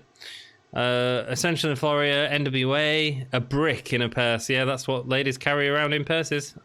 It's Chiron again. Are they eating popcorn? That's like DX just eating popcorn and. They're injuring his hand. That's what they're doing. Yeah, they're just gone out to eat popcorn because the DX don't have to fight. LOD come down. They're the champions, the tag champions Shamrock. at the minute. Is that Shamrock? Right, yeah. Who's still going in TNA? Bless him. Shamrock was obviously feuding with The Rock loads at this point. Yeah, he still looks pretty good actually. He does. Just Ken. Patriot, he says he think he main evented Canadian Stampede. I thought because Canadian Stampede is an amazing pay-per-view. It was one of the ones to vote on tonight. I thought that was like a 5-man tag match. Maybe I'm wrong. Jack says there was a lot of spit there. There was a lot of spit. Ahmed getting buried. Dude, Ahmed had come back from injury and he gets out with injury. In the space of a few minutes on Warzone. He gets injured more times than the Big Show turns heel and face. Yeah. That's. Thank you all for watching. We do appreciate it, and thanks for writing your comments down. We do value you. Been a pleasure. Yeah, the popcorn is hilarious, man. The popcorn is hilarious. Phone number no longer active. They had that sitting up there waiting for them. They knew it was going to happen. So. Yeah. Oh yeah, but it's great how they can move from one thing to the next, to the next, to the next, and just have a laugh with it all. Yeah. Good performers, man. Oh, here's our main event. Mm-hmm. I'd probably watch a 6-man tag over this, to be honest. Not a fan of the Godwins at all. Oh man, I didn't mind him. I quite like the slop drop and the slop bucket. But yeah, like Midian Phineas was the best. His best matches, he didn't really do that much, but his best matches are yet to come. His time in the Ministry of Darkness. I look forward to that. I'll be reinvigorated. My whole approach to doing this, to being a wrestling historian as I am, as we are, will be reinvigorated by the Ministry of Darkness and the Brood, because I'm a massive goth and I love all that stuff. One of the interesting things, Mr. J, is an old wrestling fan that was sort of watching all this stuff back at the time. That's really interesting from when we've been doing our Wrestling Rewind series, is you watch stuff with an idea of what happened in your head or a memory of how it was in your head. And there's some stuff that you watch back and you go, that was awful. Yeah. There's been a lot of that. I've done some of that too with some of the stuff we've done. I'm like, well, I thought that was good back then, and now it's like, what did I just watch? Like, Maven, come here. Bob Backlund versus Bret Hart. Come and watch it. It's great. And this was Bob Backlund versus, and you watch it and you go, oh. I'm sorry I made you watch that. Yeah, there was quite a few of those. Like, some of the main events, some of the Bret Hart matches, you're like, yeah, that wasn't as good as I remember, you know? Yeah. And it was the same with Hulk Hogan stuff, wasn't it, really, as well, you know? Hulk Hogan stuff's terrible to The Ultimate go Warrior. The only guy, I think, that lived up to the hype that we still was Macho Man. Macho Man, Ricky Steamboat. Those guys, they had just as good a matches, if not better, than we remember. Everything, yeah, go on. The thing about Hulk Hogan is I don't think he was ever a great wrestler. He No. was more an entertainer than the wrestling side of it. Yeah, he was able to get the crowd involved into things, and so I think that's where he got over more than anything. And I mean, I think that's the difference between now and back then is you have some people that could probably be good entertainers to get the crowd really involved in it, but they don't allow them to do it. Yeah. And so I think that's what kind of kills some of the wrestling now. Yeah. I agree. The thing with LOD, I know that you're not a massive fan of them, Dom, because they get a bit samey, but they were reliable. There was that was going to always get that reliable pop from the crowd. It's a bit like the New Day nowadays, in a sense. They're reliable, you know, or the Usos. They're reliable. They're great wrestlers. So it's not the same, I suppose. I mean, I think there's more skill in the New Day. Obviously, you couldn't necessarily make one of, no, Animal came back in the 2000s, but you would never have made him a world champion. Whereas obviously they could do that with Kofi. You could probably see him doing that with Big E, and you could see him doing that with Xavier one day. Yeah. Whether they're still in the New Day or not, I mean, they probably never break up the New Day, and they'll just have each have championship reigns, which is fair enough. I still believe they're the second or third top merchandise seller, so as long as they keep those numbers out, that's 3 cans, Anthony. Watch yourself. So as long as like I say, as long as those merch numbers are up, they're going to keep their jobs and keep their spot on the card, aren't they? I mean, obviously, people say, we talk about Hulk Hogan. People say Bray Wyatt's matches aren't that great, but he's really over. So maybe it's an equivalent, Yeah. Well, I think he's an entertainer too. I mean, you just look at the stuff he's done. I mean, it's a lot of what he's done is just about entertaining and trying to get the crowd involved in what he's doing. One of the best promos in the industry. Yeah. If only he could wrestle. Shut up, Anthony. Anthony hated the Firefly Funhouse match, guys. I don't know if you saw. We did it exactly. We did a. Warzone now. We'll talk about the Firefly Funhouse later. All right. Let's not ruin this conversation with Bray Wyatt. Let's just appreciate LOD and the Godwins. I mean, we can if you want, you know. Actually, Phineas kind of looks like Bray Wyatt, who had an amazing Firefly Funhouse match.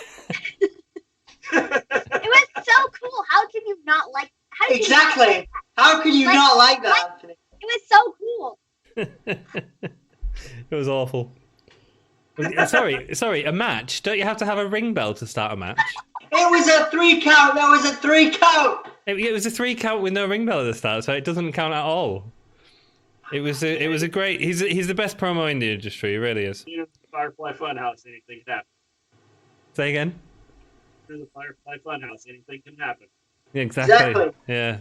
No ring bells. No. Come on. No What sense did we of get? no sense of an actual match. Yes. Anthony, I'm disappointed in you. What did we get taught in theatre? Suspend your disbelief. Yeah. Disappointed in you. Remember these lessons. Jack in chat. I'm getting attacked from all angles here. Jack in chat says, "Hate the Firefly Funhouse match." Oh, I've been drinking. Hate the Firefly Funhouse match. How dare you?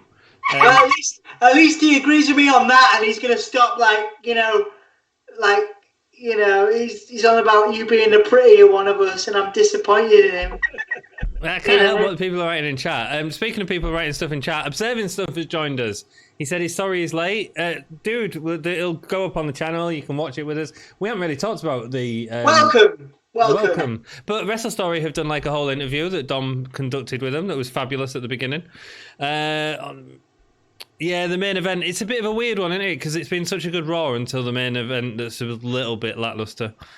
It's kind of the way things are sometimes now. You know, it is, the show's good, and then you get to the main event, and it's just a stupid 6-man tag match, and you're like, well, that just went downhill real fast. Sometimes you wonder if they're actually doing that because they know that the third hour is going to drop off. Well, I think LOD. I mean, they've been given a lot of time today. I'd be surprised. Are they going to win the titles? Like, I feel like they might. I can't remember what happens here. But, like, they've been given a lot of time. There's a lot of nostalgia for LOD on this episode. But LOD, man, they were so over. You know, they were sort of territory stars that were held up by not just, like, younger fans who like the look of them with the spiky uniform and love to play with them in the video games. But also, they were a team that the older fans knew from the territory days, you know? They had a mass audience. Yeah, they had a massive. I think they were more over than when, like, in the territory days, and they were in WWE. Absolutely, but they've still got that fan base of older people that go, well, it's that argument of the Godwins aren't wrestlers, but Legion of Doom are real wrestlers. Yeah, you know, which we all know is a daft argument now. Observing Stuff says this main event looks boring. I'm watching it now. It's a bit rough. It might be getting a bit more interesting at the end as we've had Animal being taken off. Was that? Yeah, Animal's gone. I appreciate you watching it with us, buddy. Yeah, thanks, Observing. Jack says, Austin jet the curtain to this. I wish Austin would have come out, to be honest. Boring tag match. They had Rocco the Puppet. They've slopped up the ref. Took out the ref there. See, it is getting more exciting, Observing Stuff. I missed it then. Is El Ebner dead? Well, he's not Flash Funk dead, but I'm pretty sure he's pretty dead. Oh, is Animal's coming back. Animal's coming back. Darn, and just like that, he's better. His shoulder is miraculously healed. Adrenaline. It's like, what? Whoa!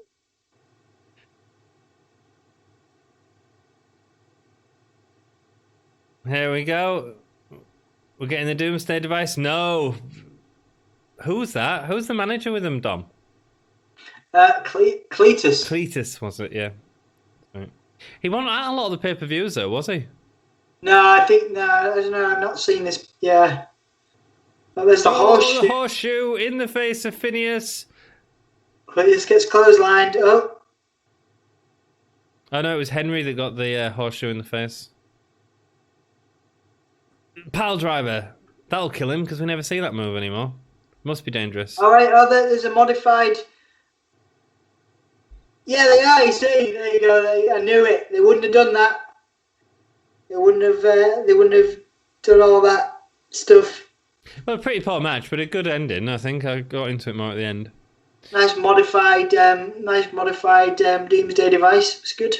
Yeah, observing stuff said, yeah, it's picking up a little. He was a little bit ahead. Yeah, well, you know, we sort of had half an hour at the start of the show where we had a good chat with Maven and Mr. G, and Dom got to know them in his official interview way. I mean, I'm just chatting with them. I'm just interested. Indeed, you are trying. Shut up. It was good. It was very good. So go back and watch that. It's actually quite interesting. That's the interview I've ever been a part of. In fact, it's probably the only interview I've ever been a part of. Oh yeah. Yeah, we're just watching wrestling on a Saturday night. Watching some 1997 wrestling. I really enjoyed this, guys. Cletus getting attacked now. Poor Cletus. Well, he didn't last long as a manager, but when he had to live up to Sonny, I mean, yeah. Uncle Cletus just had his face tore off. Blood everywhere.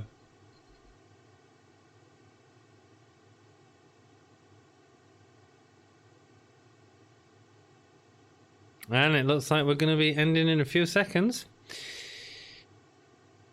Poor Cletus. Fighting. What are they doing? Is he going to pee on him? What's going on there? Well, thank God that went to black at the end there. What did the live crowds see that we didn't? Yeah, man. Nah, that was funny. Cool. Did you guys enjoy that? Yes. Yeah, that was fun. Definitely. Yeah, it's been a pleasure. It's good. It's nice watching that. What do we think of the actual show? Good show. Kind of lackluster main event, but the Wrestle Story being here kind of made it all the more entertaining. Can you do all the stuff with us? Because it just makes Anthony more entertaining to be with. That's not the Wrestle Story. We enjoyed this. This is fun. We'll have to do this. Is that four? Is that four cans now? You drunk? No, it's not. No, it's not. No. Let's go to the comments, see what they thought of this. We've got 9 people watching. That's awesome. Thank you so much, everyone, for watching. Like, even if you're on in the background, like, you know, it's cool. We'll talk about it. But if you all like this video and go like Wrestle Story, if they get a load of subscribers, like tomorrow, they're going to be like, "Oh, that was really worth doing. Let's do it again." Yeah, we'll do some Monday stuff with you. That'd be pretty cool as well. A top rope clothesline finisher. Well, Dom, what we'll do is we'll let the audience decide what we're watching. There you go. We can do whatever the audience want us to watch. So whatever we want to watch whenever we next decide to do it, we'll have a chat about that off camera. Observing 7, a top rope clothesline finisher. Man, has wrestling changed? Yeah, that was a good clothesline. I always liked Hawk's clothesline. Did you see Lance Archer doing the old school the other week? But instead of doing the clothesline, he did the moonsault. Yeah. Yeah. Boom. Amazing. Jack M says, yes, we should do other events like Fully Loaded 99. Jack, you're coming on. You should come on and do one, mate. Let's see. Fully Loaded 99. Yeah, I mean, we could definitely add that to the list. When they're about to execute him, lol. I think there was actually about to, unfortunately, pee on them. Observing stuff is the safest way of putting it. I'm kind of glad it faded out. We all were. Yeah. Unfortunately, I've got a similar story with Anthony, which I won't go into on camera. That is the best story. There was no fade to black on that, guys. Let me tell you. If there's a part 2, I'll tell him the Nottingham story because that is classic. It's not classic at all. It was horrible. We barely survived. That's hilarious. That's a great story. That's my favourite story of me and you. You know. I think you put something the other week on Facebook that was like, "Oh, tell me something that makes you happy about me," or something like that, and I was like, "Nottingham." Yeah. Did you enjoy watching that, Maven? Yeah, it was cool. I think, you know, like everybody else said, I think the show was good, and then the main event was a little, but then it picked up at the end, and it was good. But overall, you know, it's always fun watching the D-Generation X stuff, and you know, the feuds with the Hart Foundation, and you know, Nation Domination, and everything like that. I think it's always fun to take a look back at all that stuff. It was a DX-centric show, you know, we expected that, so, you know, Well, it's that's cool. part of the But reason that Maven put it on here, because this is where they got the name from. Yeah, this was Maven's choice, this one. This is my choice. This is the one that I picked. And the fans Mr. G chose was like, it? yeah, we need two different shows. So he was like, oh, I'll pick one. And then I was like, okay, I'll pick the other one. And I was like, oh, well, you know, D-Generation X is kind of forming. That's cool. Let's watch that. So this was my pick. This is the one that I picked out. It's an interesting one, and I don't think it's an obvious one. I didn't remember the Warzone thing at all. Do you guys remember? Yeah, I know. I had a full-on panic when that happened. I was like, guys, So restart. Yeah, let's start filming again. In fact, the podcast just gone to. Let's just do it all again. Let's check chat. You know, the thing about the main event, even though it was moving slow, it went somewhere with the storyline. I mean, you had the title changing, and then you had the Godwins turning on their uncle. So I mean, and nowadays with some of the stuff they have, there's no like story to it. It's like, well, it ended, so that's it. We're done. And you forgot the miraculous healing of animals, you know, shoulder. Yeah. You know, you forgot that too, because that was full on John. That was like full on John Cena. Yeah. Before John Cena was John Cena, Animal was channeling him. You know, yeah, I mean, it's fascinating, really. You can never see him, but you know he's there. Yes. Yeah, no, it is fascinating. It is fascinating that, like, you're right. You are right, Mr. G. Every one of them matches felt like something was happening. You know, we was getting Shawn Michaels and Flash Funk, and instead Kane come out. There was squash there, proving what the monster that Kane is, and building up that legacy. Whereas at the same time, it was actually for Shawn Michaels to show that he'd managed to be clever and get out of a fight from that way. You know, it was constant story all the way through that Raw. Yes, and I think that's the one thing that, you know, it's the thing that kills WWE right now is just, I think if they had better storylines, you would see more people be more attracted to what they're putting out there. And I think right now that, you know, you look at Twitter and things like that, and I know Twitter's a bad thing because some of the stuff you see out there, but you get a kind of a feel of what people like or dislike by looking at some of the Twitter things. You just kind of have to weed through what's you know, what people are saying, and to take a look at, you know, some of the storylines they have now where the storylines don't go anywhere and you get lost in what's happening. Yeah, or sometimes they make these storylines about beats, but they end up not being beats. They just end up like a sort of slush on the way there. Do you know what I mean? Yeah. Yep. It's interesting. Let me read what chat has to say about it. Jack says, "Oh, I'll come on that for I'll come on for that or most anything." There we go. Observing Stuff says wrestlers have super healing like Wolverine. Yeah, didn't you know that, Maven? Animal had Wolverine like healing. Man, didn't know this. Sorry. My bad. He also says WWE is also killed by overexposing stars. Yes and no. I mean, here's the thing: the roster in these days was a lot less than the roster is now. They just knew how to use stars and let them be stars. And I feel like, how can you do that with 50-50 booking? How could you have made Kane with 50-50 booking? Yeah.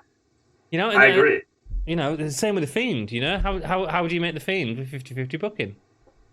Yeah. You know? It's one of the issues that I have with The Fiend.